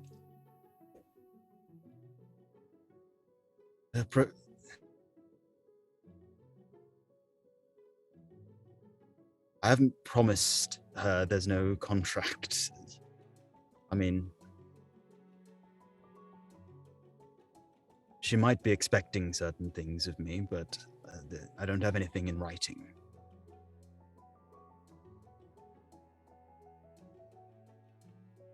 Why? Why did you do it? Why are you doing it?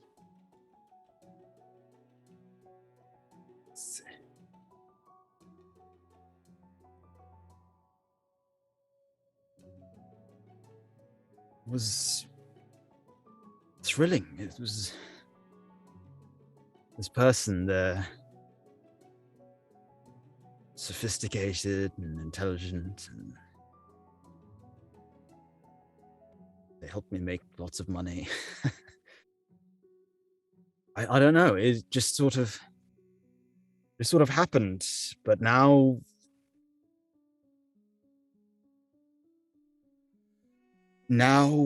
it feels. I don't know. I don't know who to turn to. I don't know what to do.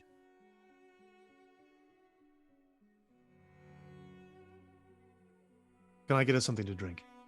Yes, please. All right. And he goes and brings down some brandy, and the two of you have a bit to drink. After a little bit, with the two of you drinking, he says, "Here's the thing, Varric. I think I know you. I think I know you very well, perhaps better than anyone. I agree. If I know you, at your heart, you want one thing: to make enough money that no one can disrespect you. All right? Same for me. Yes. Unless there's something else, some other deep hidden sense of I don't know what, then that's your priority, isn't it? All right. Yes. That has to be. Yes, exactly. What's the point otherwise? Yes. This is a world in which people either are respected or they're not. And anybody who thinks it's about something else isn't respected. That's simply it. I know I could count on you. Oh, my friend. Oh, it's just absolutely damnable, this business. Oh, I absolutely hate shipping. Have you been experiencing problems due to nothing major, nothing major. And of course, one is supposed to always say that the business is going well. It's the first rule of business. But I will tell you, it's generally going just fine. We've got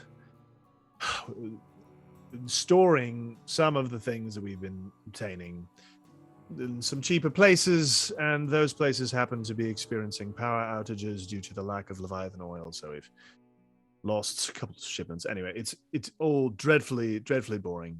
But you know, if you ever need someone to move your materials or protect items, that's I do have some connections. well, it's telling of my situation that you have given how much you've said about them and how difficult your situation is, that I'm still considering it. But for now, no, we will not need anything of that sort. Have you what do you go ahead? Just are you doing anything for Feast of Impenetrable Darkness? Oh, of course. There's a well, I'm waiting on an invitation from the Rathsbanes. Having something celebrating Bardia's ascendance. Yes. He really is so much better behaved now than he was as a child. Do you remember that? Yeah. I'll be entirely honest. I'd quite forgotten him. Oh yes, well, he was a few years above us, I believe. It was my sister who knew him. So I feel like he's just popped back into the world almost. Yes, people do that. It appears you could do that, given the right. I'm trying. Choices. Have you heard that his mother and his brother were recently returned? I hadn't heard that at all. Yes. Really? Mm-hmm. And this is something you know about via your contacts? Oh, it's something I have very, very close knowledge of, yes. Well, that's quite the news. Seems they finally defeated the allegations then. They defeated them, managed to skirt them, I don't know. They be careful. around that family. I shall. Are you going somewhere for the feast? I'm trying to join the Tenebrous Feast at the Queenstown. Oh, yes. I know. Yes, I've heard a lot of the new money's going there. Yes. Well, I still not entirely welcome in the old circle, so I have to make. Oh, no, well, yeah. You're becoming quite do where I fashionable, can. it seems. Yes. Although I was wondering, do you know any good doctors nearby? Have you been hurt? Just ever so slightly. I it's nothing for you to worry about, but if you could give me the name of a physician, I'd be. Oh, well, with the locals, there's a woman I could, who we helped get some things in for. I could, I'll send word to her. We'll get it tomorrow afternoon. Fantastic, yes. Yes. Right. Well, just don't be a stranger. It's always clarifying talking with you. Yes. Well, for me as well. Good luck, Varric. Same to you, Carol. I hope the next time we speak that I will find a man who has accepted a little better who he is. I'm sure you will. Good. Farewell, my friend. He gives you a very warm embrace. Turn it. Stride out into the night. Yes. The next day, you are connected with the physician. You're given an invitation to come to her practice. It's on the edge of Brightstone. You are brought in very sort of simply. She appears to be a little bit busy. You're in the waiting room for about an hour, but eventually they get you in. She says, "Oh, so sorry about the wait. Yes, what is it that I can look at for you?" Well, I took a bit of a tumble the other day and hit a nail at an odd angle, and it seems to have gone off. Perhaps you could deal with this for me. I'm going to roll up my trouser and show her the demon wound. Oh, goodness gracious. Yes, I was forced to go into Char Hollow, and you know how the people there live. Something I think must have been in the streets. I'm not very familiar with this smell, nor with such an infection. I will do what I can. Char Hollow, you say? Oh, goodness gracious, I haven't been there in years. She gets her tools out, starts working on you. I rolled a bit, and she gets a 5, which is going to put you up 2 ticks. All right, that moves. Completes. It's a 4-part clock, right? Yes, 4-part clock. Yep. All right, Oh, so nice. No more. So your bite demon wound. and fear are gone. Yep, but I still have white fire. White fire, which affects your wreck, your command, and your tinker. Yeah.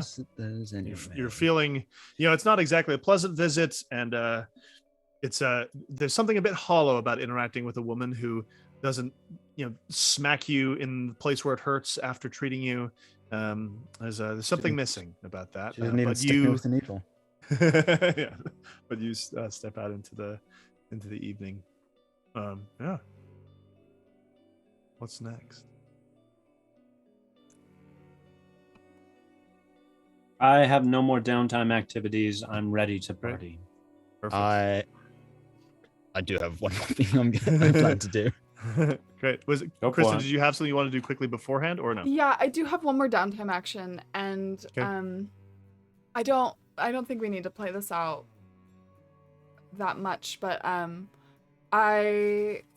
there's a clock going about the collective knowing what we know, and even though it is a clock and not heat, and those are slightly different mechanics, we talked about the fact that it is functioning as heat, that maybe I could use a reduce heat downtime action to try and get that a little bit, take a couple clicks off the clock, or at least one. So your goal is to reduce the collective suspicions about the crew's knowledge about their activities. What would be the method you would go about something like that?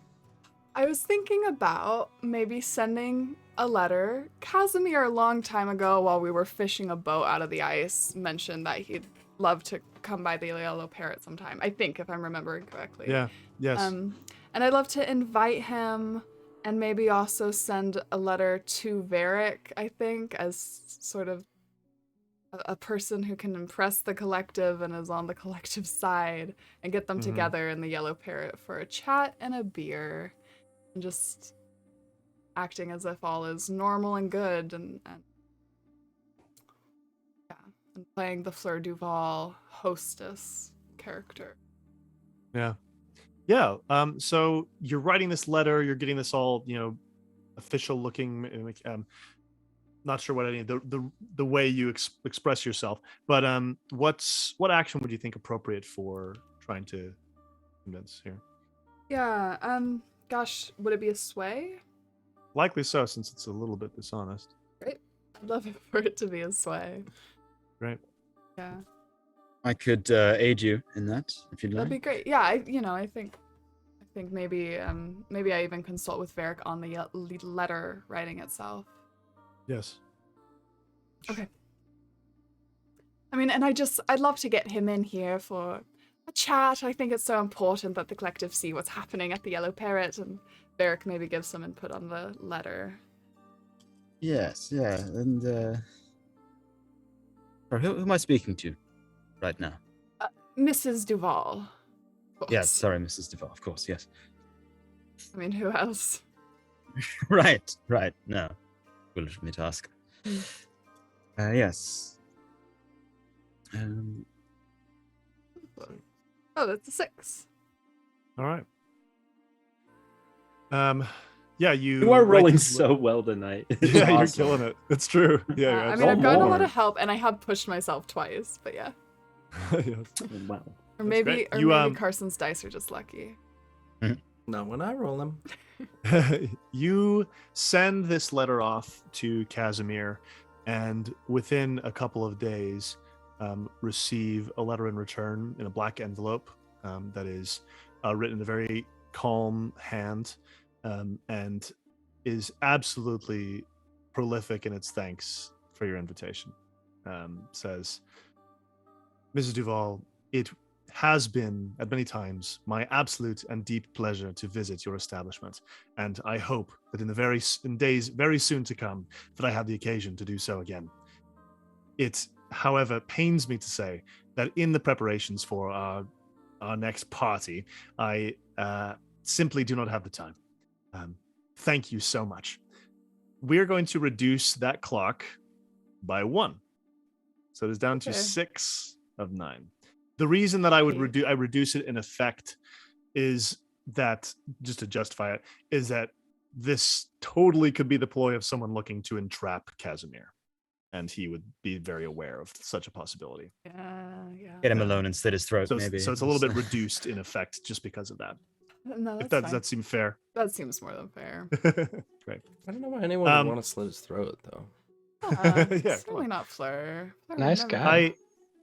I am just going to throw this out there. I have mentioned this to a couple of people, but you have a couple of pieces of information that if you wanted to use, you could. This is not at all required, but you had information about where the man with many rings worked in the past at the docks. You also know his name or a name by which he goes. It's possible that by asking around for a certain name as someone who might have worked in the docks at one point, you might get more information about the man with many rings, if that is interesting to you. And as that is a gathering information action, it does not count as a downtime activity. Yeah, that's a good point. I had forgotten that doesn't count as an action. So Yeah. I'd love to do that. Cool, great. Anyone would you like to bring with you? Yeah, Aldo. Hello. Yes. Great. we going? Yeah, I'll just kind of stroll in wherever I think Aldo will be. Is Great. this I think in this case, sure. Let's I'll be on the ship. It's actually easy for you to find me. okay, great. Yeah. You would have noticed any time you spent on the ship that Bram has been mostly visible on the deck and watching. And you've not seen him with a bottle once in the 7 days leading up to the feast. So in fact, I think he'll come up and see you on the deck, basically on his way out. Everything all right, Bram? Yeah, things are good. Come with me. All right. We're gonna collect a little information. You busy? No. And you'll notice that he's got these kind of like fitted pants on that seem to be new. Oh my And gosh. in the winter, he's got his boots on. What? Everything, like, he's just got a little bit of a clip to his step. It could be urgency, could be like he's in a weirdly good mood. And this is where Aldo goes, I'm sorry, just one moment, Bram. Who are you and what have you done with Bram? It's not who I am. We're going to find out some more information about our friend the fox. Right. Lead on. You have contacts in the Dockers. They're actually friendly with you as a faction. And so you are quickly able to visit the docks and find one of your friends and people who've been friendly with you in the past. His name is Mander Vec. He works on a Leviathan ship, or works like as a stevedore, getting stuff off and on and off Leviathan ships. But he's pretty well connected. And meets with you in a bar, one of those bars that's like on a boat in the middle of the docks area that they can easily get to. And he says, fucking terrible winter, isn't it? Yeah, it is. Yeah. You, everything keeping all right in your line of work? Oh, fucking terrible. We're coming in with 75% capacity on these Leviathan hunter ships. All of us losing pay. And of course, the higher ups ain't losing anything, but no, it's fucking terrible. Even worse than usual. Yeah, even worse than usual. I know, amazing, right? What's Anyway. causing it? I've got no idea.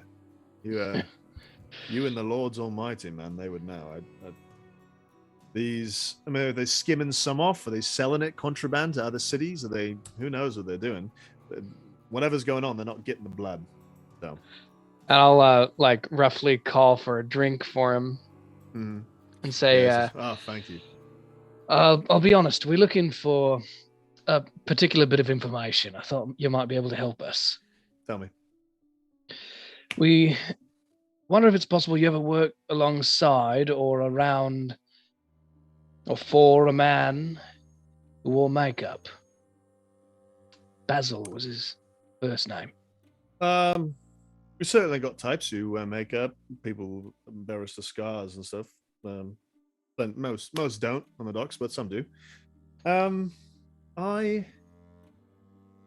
Basil. That's the name. Yes, he has a tattoo as well.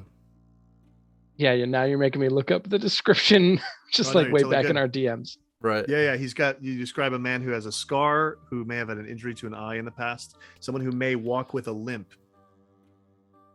May have walked in the past with a limp, but has a brace that they wear on a leg. Yeah. With that description, when you describe the leg, Mander perks up. He says, Basil, not the kind of name I've heard on a docker before. Might have forgotten, but there was a ledger keeper for Kai Luno who used to have a funny way of walking. He didn't have a brace then, as far as I'm aware. But then, of course, Kai Luna went and disappeared, and his whole business went tits up. What happened there? Honestly, I couldn't tell you. These things go dry all the time. But it was him and his ledger boy worked for a few years together. Kai was good. He was clever generally. I could ask around, see if I can connect with Kai. Yeah, if you do so, do it discreetly. Be careful. Oh yeah, because sure. Yeah. I have reason to believe this man is involved in some it's pretty dark stuff. I see. All right. Well, I'll keep it real quiet. Luckily, it's just the boys, people I trust, who. It's just that I don't remember all the details exactly. I only did a few bits of work for him. So, 2 days after this, like this is probably maybe you started this. Well, maybe the next day. Let's say you've got 2 days left for the Queensdown Manor. You get word. I just rolled a fortune roll on Mander's skill, but he tells you that Kai Luno might be living in the Emperor's Palace in Dunslow. The Emperor's Palace was once a beautiful residential building when it was originally built, intended as a series of communal townhouses with a shared inner yard big enough for a pond and a game field and some shades of trees. But you know a little bit about the neighborhood of Dunslow.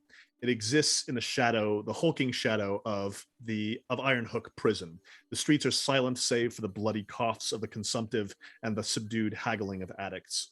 The Emperor's Way has fallen from any grace it once had. Do you and Aldo go to visit the Emperor's Palace? Yeah, if that's where trail's leading us. Yeah. Yes, please. You take a boat down. You end up in Dunslow. The boatman is a little bit like, "You sure you blokes are all right?" Just row. All right. He drops you off. It's a haggard place. You go through the districts. You hear screaming from inside Iron Hook Prison at some distance. And think briefly of your friend Lissa, who's in there. When you reach the Emperor's Way, you see on a rooftop nearby an emaciated man masturbating furiously on a rooftop. He just pleasurelessly with his pants around his ankles, slightly hidden by a chimney. Sure is. Yeah, the place is not in great shape. You walk in through an archway nearby into the community garden, now dissolved into a plain of mud and shit. The pond that was once there is a buzzing, fetid pool used so frequently to brew bootleg additives that its surface is milky and oily. You tromp through the mud to a doorway that's marked not with a number, there are no numbers here, but with a long forgotten withered wreath. It appears that some desperate bird tried to build a nest in the wreath, but even the nest looks abandoned. The first knock goes unanswered. What's our sense of the danger of the place? I mean, he said it was dangerous, but are we noticing people looking at us? There's a couple little figures, sort of hollow-cheeked folks looking at you from behind doorways. You remember your very first score you did together as a crew before Kaiafel was part of it. You met some Dunslow folk who were trying to break into the same boat as you. Dunslow folk are not known for being very tough. Anyone you're seeing around here is pretty weak, more in the state of the man on the roof than any sort of useful thug. Is there someone nearby that we can call over? Anyone smaller who's watching close enough? Someone peeks out from behind a window and then sort of runs off, a kid. Sure. Excuse me. Bram's got a foot up like he's about to kick in the door. Yes. The person goes, "Fuck off!" and runs. Right. Yeah, you hear a little bit of rustling inside the house. Okay. Looking at Bram. Okay. Great. Yeah. Kick in the door. Great. Great. Yeah, roll the wreck on that. I will roll the wreck. This is controlled. 4. Great. So the door, at first, you kick it and you feel one of the hinges come right off the wall, and the whole thing shudders a little bit. A brick sort of tumbles out, and you hear a voice immediately like, "Hey, lay off! I'm coming!" And a man comes to the door, bedraggled. His mustache and little goatee are sort of salt and peppery, but his hair is mostly white. Dressed in clothes that were once suitable for someone who would have worked in an administrative position on the docks, but no longer such a person, no longer in such a state. You Kai? Maybe. It's a yes or no question. Yeah. So who are you?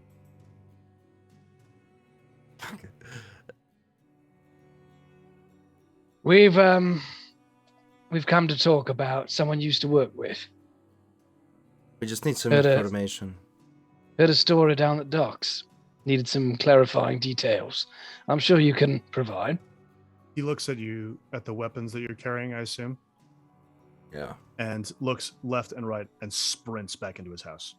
Okay, I'll kick the door Catch him, again. yeah. Get it open. Yeah, the door's open. Like he's tried to slam it shut, but Oh yeah, he's great. All right. he's going fast enough. You just push it aside. Yeah, hurtling down the hallway after him. I'm gonna Yeah. fire one shot from Okay. my knife pistol, Yeah. across his bow. Not really, but Sure. just feet, one at the shot. feet. Yeah, at the feet. I know, not into him. Yeah, great. Don't describe You- how close to his face you're shooting. Yeah, No, I let's- just mean a warning shot.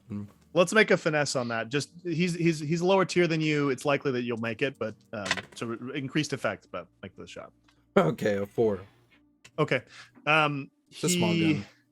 Yeah, it doesn't it does exactly what you want it to do. It runs by him. He's terrified. He falls. He's trying to like leap over the couch and out through a window, but doesn't make it. Slams against the window and isn't able to break it. He turns around and fires at Derringer and Bram's face. Oh my gosh. And he said, "You're fucking not gonna get me, Bale."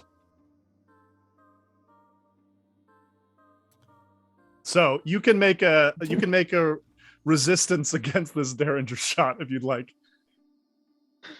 I don't know who I insulted. Okay. So this would be a resistance roll of Yeah. prowess. Yeah, prowess, I think. Yeah. That means I roll 4 dice. Great. That's double 6s.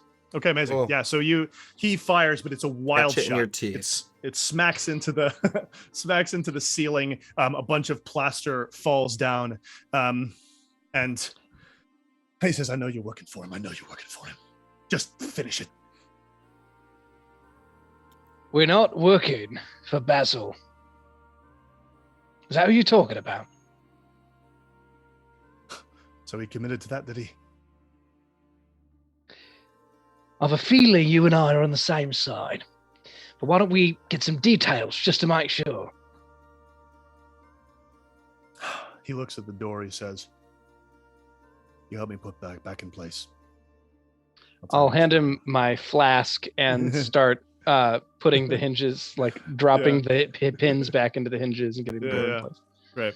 Yeah, it's not great work, but he eventually just sort of gives up on it. Not The just equivalent because of of the duct damage. tape and Yeah. trash bag. Exactly. Yeah. But he sits you down. There's a collapsed couch. There's 2 wicker chairs, one of which doesn't have a seat. So one of you either is going to be standing or sitting on the floor. I can stand. We'll both stand. Yeah. He says, "So how you know Basil?" It's not important to you. We want to know how you know him. We understand you work together. He was a ledger. Yeah. He looked out from the books. The clerk. He's from Charhollow. Scrappy, smart kid. From near Fenworth Fountain, do you know it? Yeah, I'll know it. Yeah. You grew up probably 5 minutes from Fenworth Fountain. Yeah. He got a gift for organization, very entrepreneurial. He came to me, wanted a job. He had an injury, his eye, and something had happened to his leg. He had a gift for imitating handwriting, and helped me with a lot of things. Sometimes making sure the tax folk, when they arrived, he said, "Oh, there was already a tax folk came here and looked at it," and they would walk away satisfied because they knew the handwriting of the people, of their colleagues. So yeah, he helped me out. His name was Eden Bale back then. You, Bram, that name rings familiar to you. Oh. You could maybe do a study or survey to try and see if you could place it. Sure will. I'll do a study. Right. Bram doesn't forget a name, except this time. Oh no. What was that? The 3. Okay.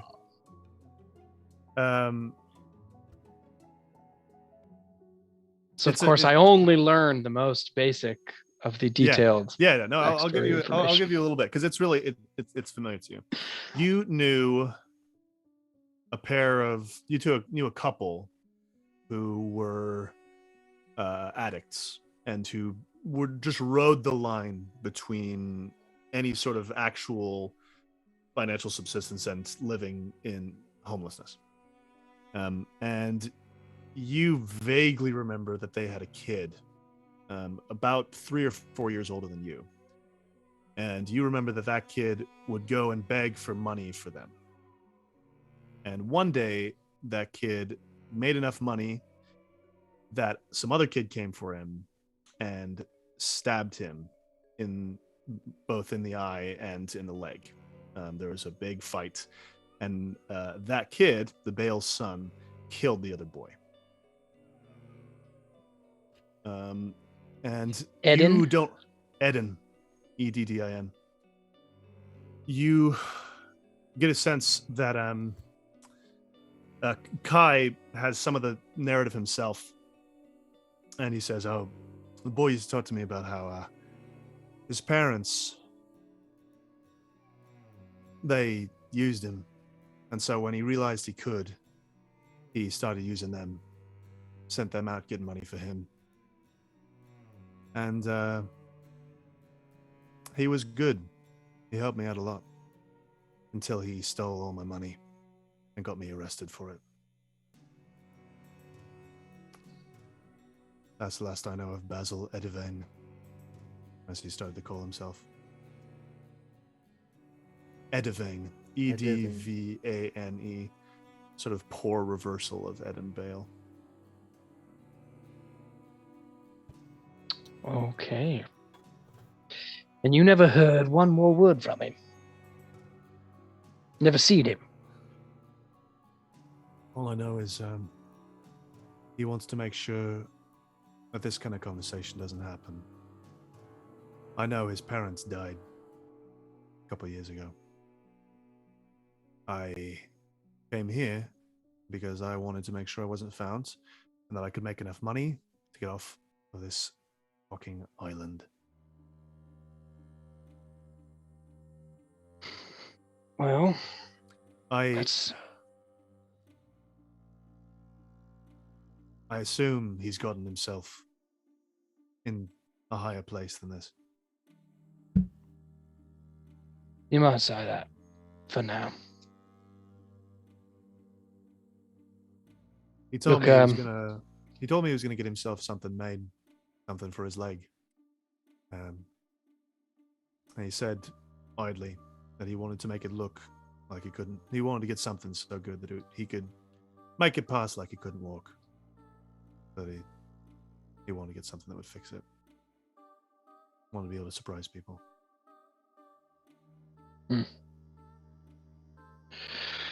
Well, look, you obviously could use a little help. We are not a charity, but if you need work, I think we could try to make this right. In more than just you giving the information. What kind of work do you lot do? Well, it involves ships. We move goods here and there. Off paper. Well, I've gotten a bit used to that. You see him start to consider it, and then he starts to get really concerned. You could maybe make a roll to try and convince him, though. Look, even if he's watching you, he'd have to care very deeply in order to kill you now, after all these years. Surely the best thing would not to be hiding in some shithole by yourself. Put yourself behind a square set of shoulders. Do some work. Get your self-respect back.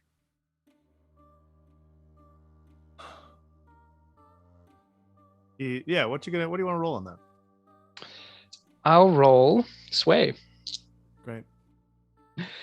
And I'll just aid add him, Aldo, one or thing. not? Bram will, like, for a moment, you see him kind of like look down. I don't think he's wearing his glasses at this point, but he kind of Yeah. looks down.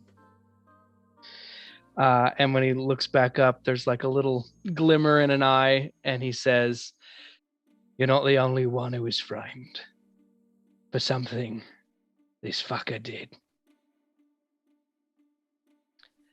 Let us protect you. Let us make it right." That's double sixes. Oh, baby. Yeah, I think it Oh, is double yum, Yeah, sixes. duh, it is. The dice will fucking listen to that. Oh yeah. Two Yes. dice. So good. Kai Luno puts his head, his face in his hands. He says, "That boy, he ain't human. I seen people bigger, stronger, just as smart walk in a room, try to break him, try to twist the plan on him. I seen people die. I want him to die." I'll take the smaller of my two pistols and turn it butt toward him, hand it to him. He says, I assume it's nicer than what he was shooting. Yeah, before he holds, he looks at it and goes, "Sorry for shooting you." You didn't shoot me. And I'll pick him up. Just takes the gun. Yeah. And Kai Luna leaves with you. Heads back to the Orcus Tooth. Oh, baby. Yay. Fuck yeah. Some more brains. Well done.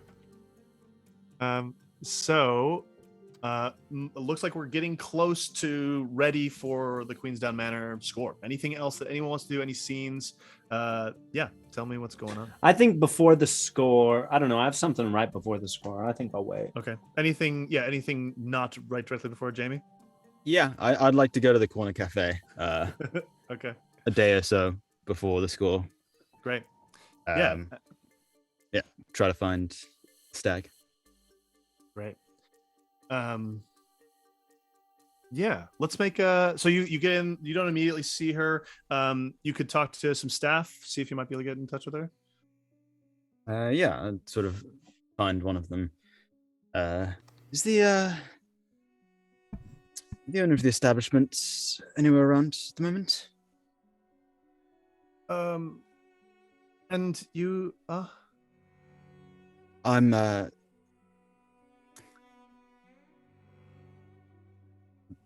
Varric. I see. Yeah, let me see. He goes in back and after a minute comes out with a letter with your name on it. It's same stationery and paper and perfume on it as you've had in every correspondence you've had from her. And it says, "Things are busy at the moment. I've been wondering if you might want to meet with me. Come to the Heron's Roost this evening."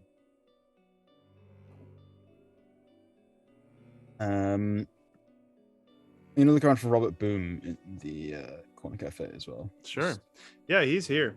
He's having a boisterous conversation with a few junior assemblymen, sort of his types. They're sort of trying to get on board with his sort of radical. They're trying to be as radical as him to see if they can make sort of friends with him. But everything they try and say, he just absolutely one-ups. He's like, no, I think what we should do. Lessen the restrictions on protests. Why are explosives not allowed in protests? Tell me a good reason you shouldn't have bombs going off at a protest. Blow them all up, I say. I kind of sidle up to him. Why Yeah. not?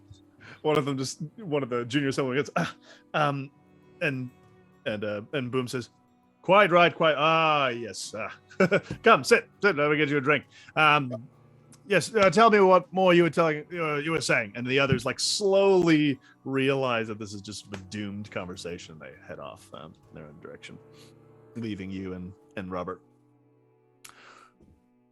I was just wanting to check in. You recall I was helping out with looking for those missing persons the family members kept coming to you about. Oh yes, yeah, of course. I've been hearing about it every day. You you're still did you getting make some progress? A little bit. I can't say that I found them exactly, but you're still getting just complaints and people coming to you. Certainly, I think these families probably won't give up until their children are found. That's how parents generally are. Yes. I mean, I imagine it'd be quite helpful for you to find them, wouldn't it? You have a true talent for stating the obvious. Yes. Well, just if I am able to get you these children, I hope you remember that. Yeah, I wouldn't be inclined to forget it, I don't think. I know you've got the spark of the politician in you, Lomond. I think if you're interested in talking to me more about that, I'd like to know what it is you believe. But helping with these lost children wouldn't be that terrible either. Well, do it all for the children, after all. Imagine so. Report back when I have some more information. Thank you for your time. Please do. Yeah, take care. Slams his hand on his shoulder. Yes. Careful there. All right. And then, anything else? Does Varric go to this meeting? Yeah, Varric's going to this meeting. Great.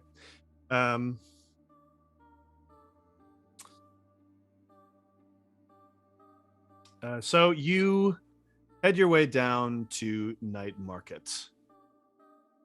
I think you're heading down through the cold. You're eventually getting up inside the venue. It's lovely, full of folks. You eventually you meet up with a woman who works there. The whole place is bustling in the blue light. There are crowds eating and playing games, and helped at every turn by professional, well-coordinated employees of the collective. At some point during your walk, Varric, you become aware of something a little bit uncertain going on. There's something on the street you're a little bit confused on. You just have a little bit of uncertainty. What do you do about that? It's just kind of like a tingle up my spine. Yeah, just something weird. Something's a little strange. It might be that with the fog and the echoes, it might be your footsteps echoing. You're not sure. It's hard to tell. Sorry. Can't tell if I want a flashback or not. I probably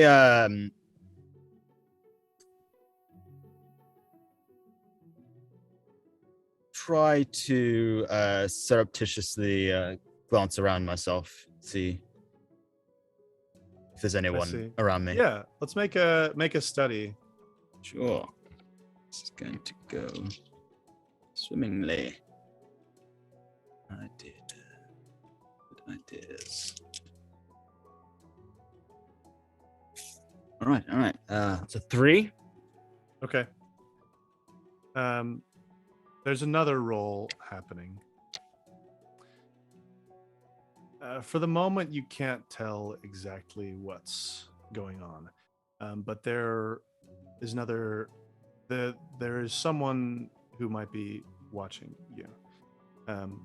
You don't know that, but I'll give an opening just for whatever those people might want to do. Okay. Okay, let's. Out of character, I would like to flash back so that Bram and Kaiafel have been following Varric basically for 2 days, tailing him pretty so we tightly. Just had an opposed. That was an opposed roll between the 2 of you. As long as you give consent that this is happening, Jamie, this is an important okay, part Jamie? of this game. Yeah, I need it. Great, cool. So they were just an opposed roll. You did not get found. You Yes. did not see them immediately. We would like not to reveal ourselves, I think. Is that fair to say? Yeah. Yeah, that's fair. Okay. Yeah. Great. But we want to keep it very tight. I mean, to the point of like getting within earshot of anywhere he is. And the girl's sort of leading the prowl and Yeah. I Bram trust no one carefully else. following behind. Yeah. So he gets into the Heron's Roost. Anything particularly when you follow him in there? How are we going to get out? He gets picked up by a staff member and taken upstairs, which is not a place that guests normally go unless they've purchased a room. And so the entrance up there is guarded. I'll nod up to the balcony across the lane where I had been perched for, what was it, like 3 days? Yes. I'll say, we want to avoid that spot. They know I've been there. Right. I mean, is it possible to climb up and look in through a window? You think you can get up there? The Heron's Roost is well illuminated, but certainly climbable. There's a front-facing street that's obviously the most visible. There's a side. There's a couple other places, and there's also a couple places in the architecture where there are glass roofs that look down, sort of skylights into the location. Yeah. If you can pick a position on the building, I can take up a crow's nest across the street. Keep you covered a bit. Right. And Ted, I'm wondering if I want to set up some kind of alarm system between me and Bram, and I wonder if I can summon ghosts using the Lyran's mirror to like, if I need to, like, alert Bram using a ghost that Lyran can speak to. Yeah. Another this is just a suggestion. I think that's totally viable. Another thing you could do is you have the ability to affect the weather. That is true. I have. That could be a signal you could use with Bram. That would be sort of a binary signal. It'd just be a yes, no. Are you thinking to have a ghost that would communicate with him? Yeah, I think I'll go with ghost. Great. Talking. Great. I think. Yeah. Although so I you have appreciate the options. you have the mirror, and you have Lyran is there, and willing to listen to what you have to say. All right, and I'll communicate all that to Bram, and then try and climb up as inconspicuously as possible to be spying in where Varric is taking a meeting. Let's do it. Let's roll a prowl. And I know there can't be a plethora of great spots like across the street from this impressive enemy's like den lair HQ, sure. but I'd like to at least be across the street somewhere behind a window, or I guess if I have to be, I can be on the roof. Yeah, I think you could make a roll trying to locate the best spot that might give you the most accessibility. Survey. Sure. 3. Okay. Yeah, it's the problem is that the upper part of this is just like mostly brick and ornate stuff. The windows are pretty darkened. You've got these thick curtains. A lot of this is like there's an inn aspect to this as well, where people are staying, and so whatever meeting rooms they have might not be immediately visible through one of these windows. So what you do have a view of is the front door of the roost, and you have a position from which, if you need to make a shot or something, you could. Yeah, I want to be able to see the girl. That's my main priority. That you can generally do. She's going to be in climbing around. She's going to become invisible for a little bit, but you could have a general view of her. Yeah, maybe rather than like picking a nice hidden spot, I just pick the highest spot I can because of the 3. So I'm just like on a spire somewhere. Yeah, a little exposed. You can feel like not that Bram is an actor. In fact, we've shown that he's not, but like an actor who can feel the light of a spotlight a little bit. He might be aware. That even Graham cannot do that, so it's no role play required. Yeah, but yeah. So, girl, go ahead and make your pro. I did. It is a 6. Okay. Holy moly. Yeah, the girl. Carson can confirm that I these are. can. I am not cheating. I can't. That's great. We're gonna put 2 ticks into a 6-part clock called Ascending the Roost. So these guys are, a higher tier than you. This building is built to not be super penetrable. Man, I'm using that word a lot. You are able to get up onto an area. There's also a lot of light on it, sort of enhancing it. So you're trying to dodge these lights, but at this point you're not visible. Meanwhile, Varric, you are walking up the stairs with a woman, an employee who's. You ascend the stairs, led by this friendly hostess. You look at her. She's in her early 30s. She's kind of open, intelligent, sort of making little jokes, just like a good server at a restaurant, And you just cannot imagine that she is privy to the workings of a human trafficking ring while being so sort of cheerful and personable. Do you interact with her at all?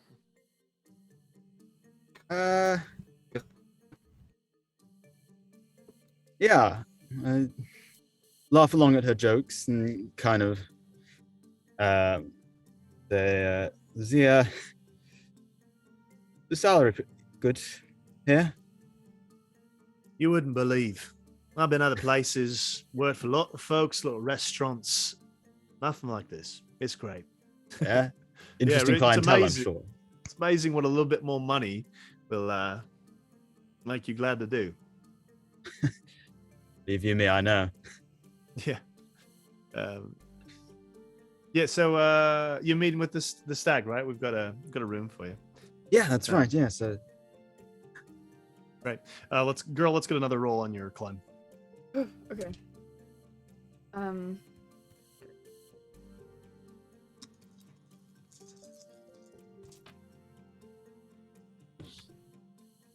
Okay. 3. Okay.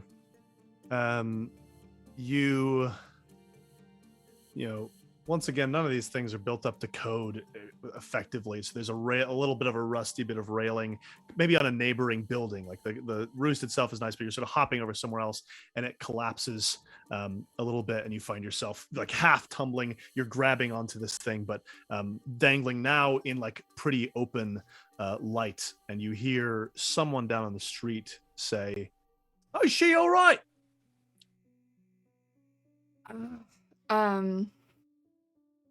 I would like to.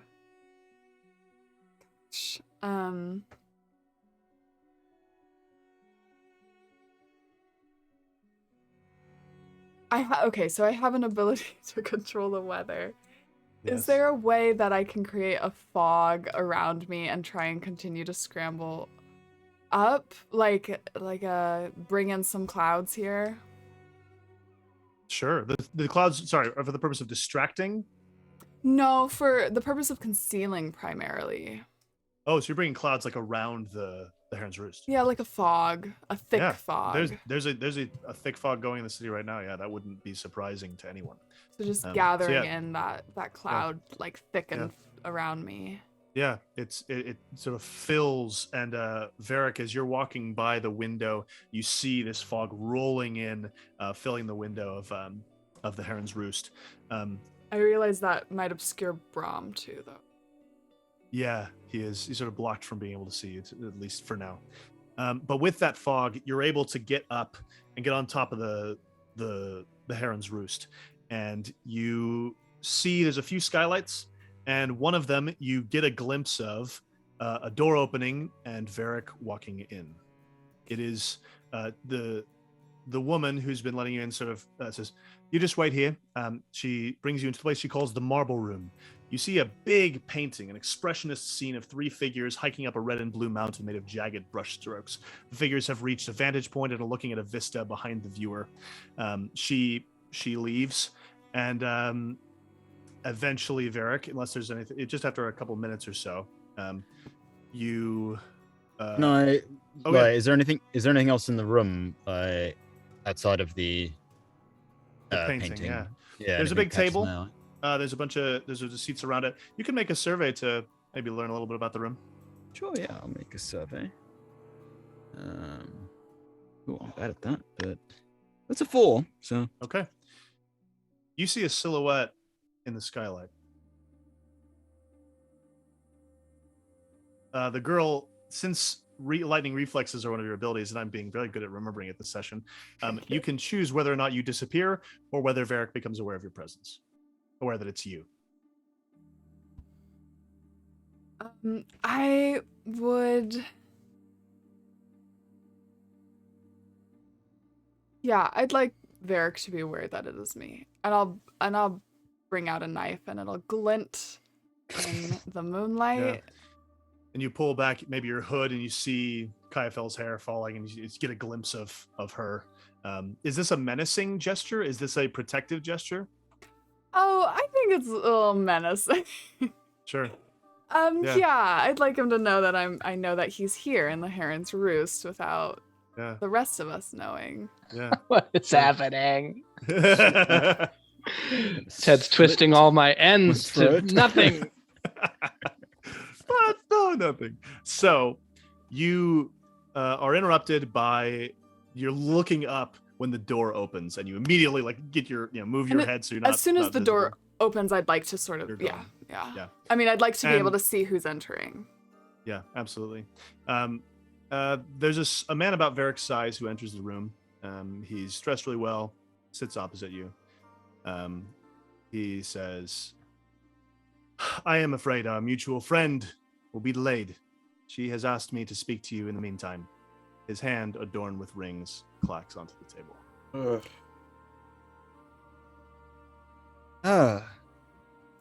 I'm pulling out the mirror with Lyran, and I'm requesting Lyran send a ghost to Bram. Yeah, Lyran says, "Yes, I'll call one now." And he sort of disappears into the veil of the mirror. It'll take him a little bit, but he's working on it.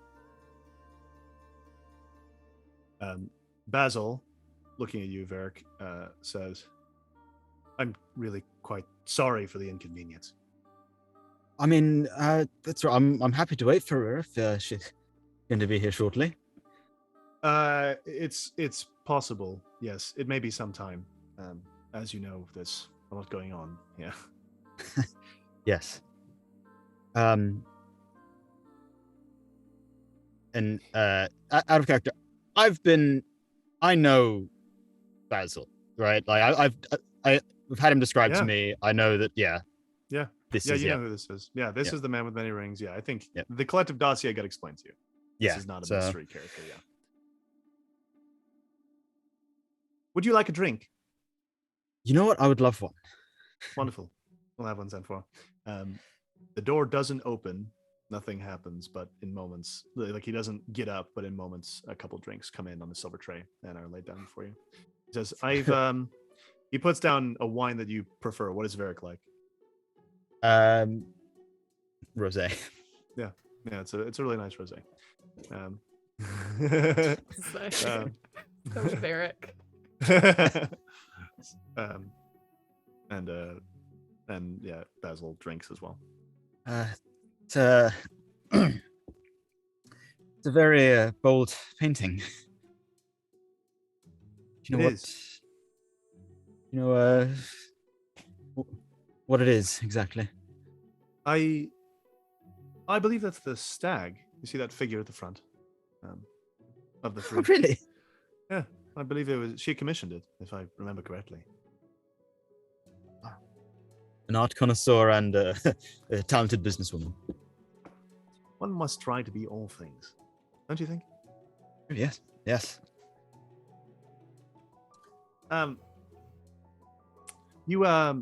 The stag, as you know, is extremely occupied. We, especially with the hawk out of the country. I understand you would prefer to talk to her, but if you have any concerns, you can address with me. I'd love to discuss. Well, it's a little embarrassing. Oh, yes. Well, I was rather hoping to receive an invitation to the Queenstown Timbrous feast, but nothing's come. It's done. Oh, really? You have one. I'll have one. I'll have one given to you before you leave. No problem. That's wonderful. Easy. That's wonderful. Yes. This is hardly a concern at all. It's yes, we've got a lot of people. We didn't know if your lot were interested in that. But I should have known that you were from what little I know of you. We always love a feast. Yes, of course, understandably so. Yes, we this is hungry work. Do you mind if I ask you a question? By all means, yes, go. Yes. I know we avoid personal questions. I hope this can avoid your any true details one needs to know. But you struck me as an ambitious sort, and I'm curious. Where do you believe those ambitions to be leading you now? Well, I would like to find myself in the assembly at some point. Really? Yes, I know it's quite a ways to climb, but you know, very public facing. You know. Well,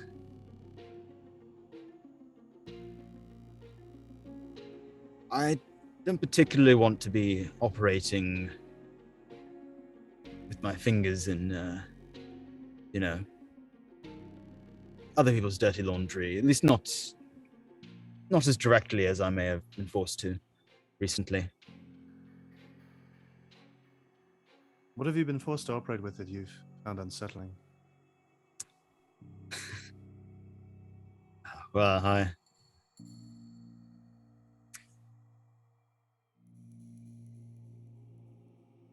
I've been looking into something for Robert Boom. Oh, yes, Boom. Yes, he's quite an interesting character. Yes, I was hoping you could help me with my political ambitions. And there's a service you want to perform particularly for him? He's under the impression that there are some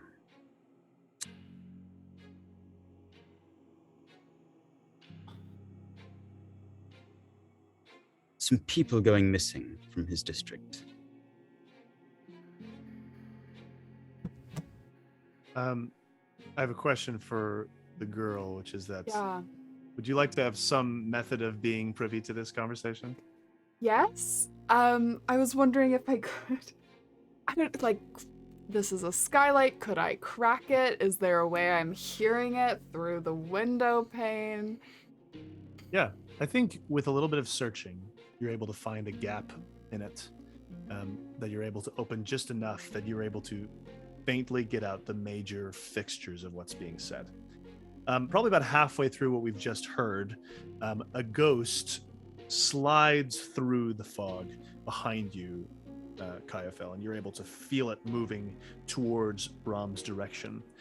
This haggard beast, this older man, reaches Bram, and it's him. Basil. I don't say anything else. I would like to I'd like to push to perform a feat of strength that verges on the Borders superhuman. on the superhuman. Yes, good. And I would like to leap from whatever peak I'm on onto the roof of the Heron's Roost. I'd love to aid. I think as I feel the ghost slide past me and hearing the conversation below me, I'm going to take my grapple hook and grapple to where I know Bram is, and maybe you can use the rope to help with that leap across. That seems much more feasible. Oh, sorry, but I guess if you're using your ability, maybe... I mean, I don't have to. If you want to help, that is just as good. I guess it's up to Ted, like, where the effect position stuff will lie. Yeah. I think you're able to aid. That's great. Okay. I think that would So make sense you're at distance enough that you're able to help. Then I'll roll a skirmish, if that's okay. Trying to get as close to her as I can. Okay. It's a 6. Thank you Okay. for the help. I would have failed. Yeah, you're able to get a running start. You leap across and get Maybe I just put like this huge gun across the line and then like sling line it. Yeah, totally. Yeah, it's great. Yeah, you're slinging down. It's eel fucker. Yeah. Yes. The eel fucker itself. Yes, the 6-barrel volley gun. Yeah. You land and Kaiafel catches you. On the other side, you have a moment of intimacy as your faces are quite close. Thanks for sending word. Where is he? Down below. Is it through a skylight? Is that right? Through a skylight, rather large skylight, about And 6 feet. Cracked Square. open. Yeah, there's one of these that is open. What are they hearing as you approach, Jamie? I'm saying it's been hard to find anything out because Boom had no useful information, but through a series of events that honestly you wouldn't believe me if I told you, but I had access to the ghost fields and I came across a witness. Name was Milo something, I don't know. He was being held in Char Hollow. Okay, I assume that I can pick up the context of this Yeah. pretty quickly, right? Yeah. I Is there? Yeah. Killing What Varric. are you considering doing? Yeah, tell me. I'll look at the girl, nod an apology, and throw the skylight open as much as I can and fire at Varric, if Varric is okay with it. So, Yeah. what I want to give an opportunity for is if Varric felt that there was any way to communicate and wanted to communicate anything to those outside the window, you could. I want to give you a window for that because you saw a figure and you know it was her. Yeah. I don't know if that's what you want. You might want to just let this play out.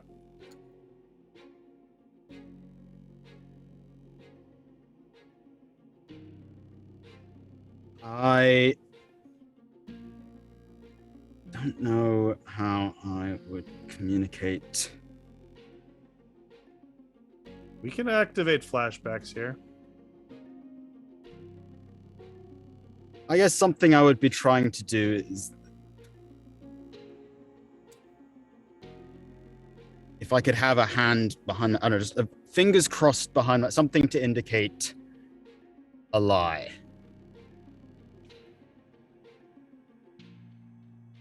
Do you think Bram?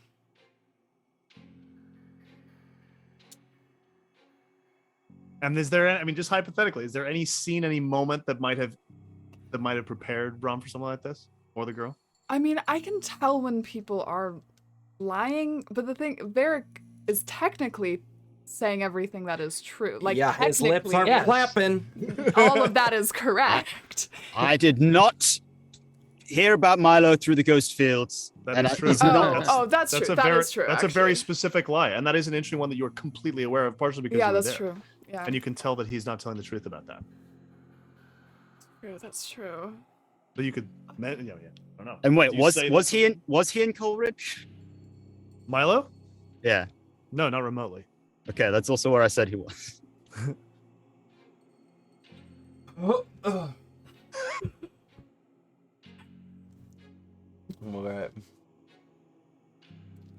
Oh boy. Milo is the red-headed boy with the broken hand, who is now in the custody, semi-safely, of the inspectors.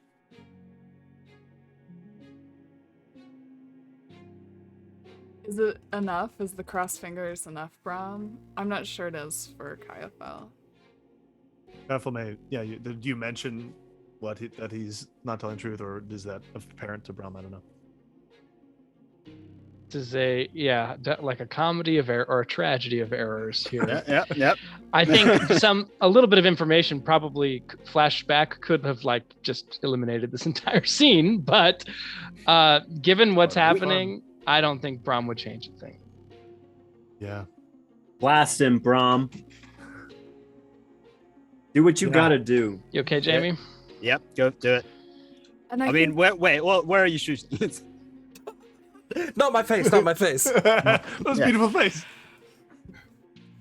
And Ted, using reflexes, I would like, since I've already drawn clouds close, to have a crash of thunder. If that's okay, I think. I mean, don't you need to be taking stress for every time you do this? Oh, Isn't that part of it? Is Yeah, it Like have to you're push yourself. technically I pushing push yourself. myself each time. Yeah. So it is 2 stress every time to do that. That's correct. I'm marking that. Okay, I won't then. I don't have the stress to burn. Okay, Bram is going to fix the 6 barrels at Varric, and at the last minute, curse under his breath and shift up at the fox's head Oh my and god. take the shot. I'm going to sacrifice position for effect. I'm going to Okay. push, and I would love some help from the girl. Yeah. This is already desperate, so there's no increased effects. Okay. You're on the roof. You're on the roof of the Heron's Roost. And Can I increase effect in any way? Can I push a second Could time? push Devil, yourself. talk to the Yeah. devil. Call the devil. Oh yeah, give me a into the devil's room. bargain Okay. Ooh, what's the devil's bargain? because I can't actually push twice. Yeah, you can't. Oh, you haven't pushed yet.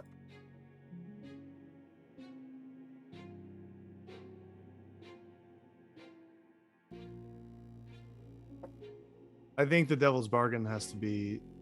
I mean, tell me what you think of this, but I think it's that the collective will get to act first in whatever follows this. Like, not in this immediate moment, but in the whatever large conflict follows. Worth it. I'll take it. Worth it. God. So I'm rolling 5. Yeah, great. Roll them. Oh no, sorry, I'm rolling 4, but the devil's bargain. Oh no, I'm rolling 5 with help. yeah, And Kai fell? amazing. Yeah. Sure. Yeah. Okay. Although, can the devil's bargain increase effect? That's what I'm hoping for, in addition to the Oh, other 2. Yeah, that's a good question. So you Um, already have 4. The devil is increasing the effect. Yeah. I mean, also, And she's giving in me terms of effect. semantics, you could spend the two stress to push yourself for effect and get the extra die from the. Oh devil's great. bargain. Yes, Like, that that's- makes sense. Yeah, Mhm. it's sort of semantic at that point. Okay, here we go. All right. Blam. 6 bullets, fire. That's 2 6s right off the bat. Oh, That's- God. yeah, Oh, it's double God. 6s. Yes. Yeah. Uh-huh. Yeah. So this is currently your tier 2. You've increased effects. Okay, so it's but it's a critical. So this is yeah, this is essentially this is an effective shot. So the man with many rings is able to look up, but doesn't get to do much else before the gun fires.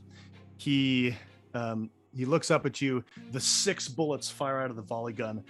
2 strike him in the shoulder and the arm, and 1 more strikes him in the leg. He collapses back. The chair sort of tumbles out around him, and he's for a moment. Everything is uncertain.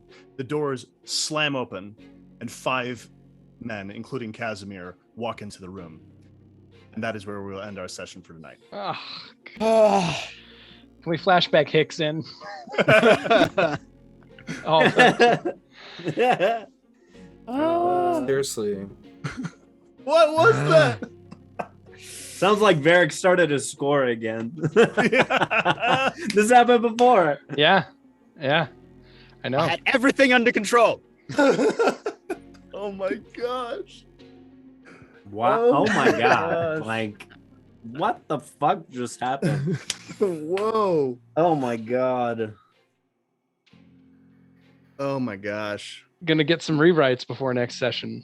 Yeah, I have some different. Yeah. I have to have some different plans now. Yeah, we're Yeah. not going to that party. Thanks, guys. Yeah, party will not be happening. I have a Maybe. I have a nice, pretty red suit though. They're gonna Maybe I'll fucking wear kill that us.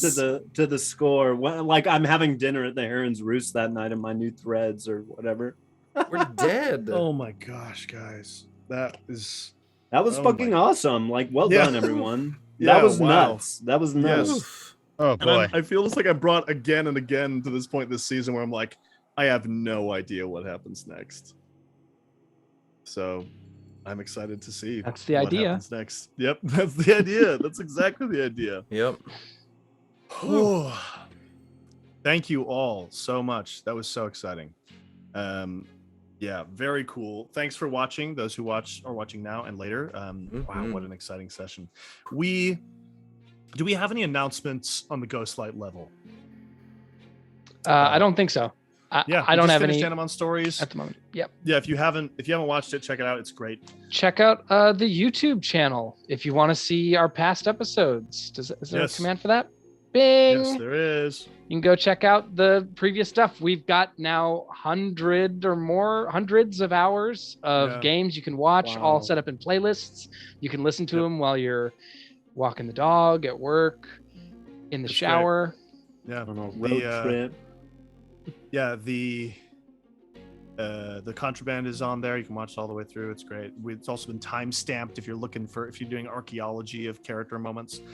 This session is definitely have a lot of those time stamps. So yeah, very excited to see what happens next on here. Goodness gracious, are we going to go to a raid? Is that the plan? Yeah, let's raid over. Let's do it. What do you got? Let's do Talkin' XP. They're playing D&D. They're friends of the channel. Send some folks over there. Sweet. Thank you all for watching. Thank you so much for being a part of this. We are so so appreciative, really excited to see where this goes, and thanks all. So we'll send you to a raid in just a second here. Otherwise, have a wonderful night, and we will see you all next week on the Contraband. Bye-bye. For Varric's last episode. Yeah.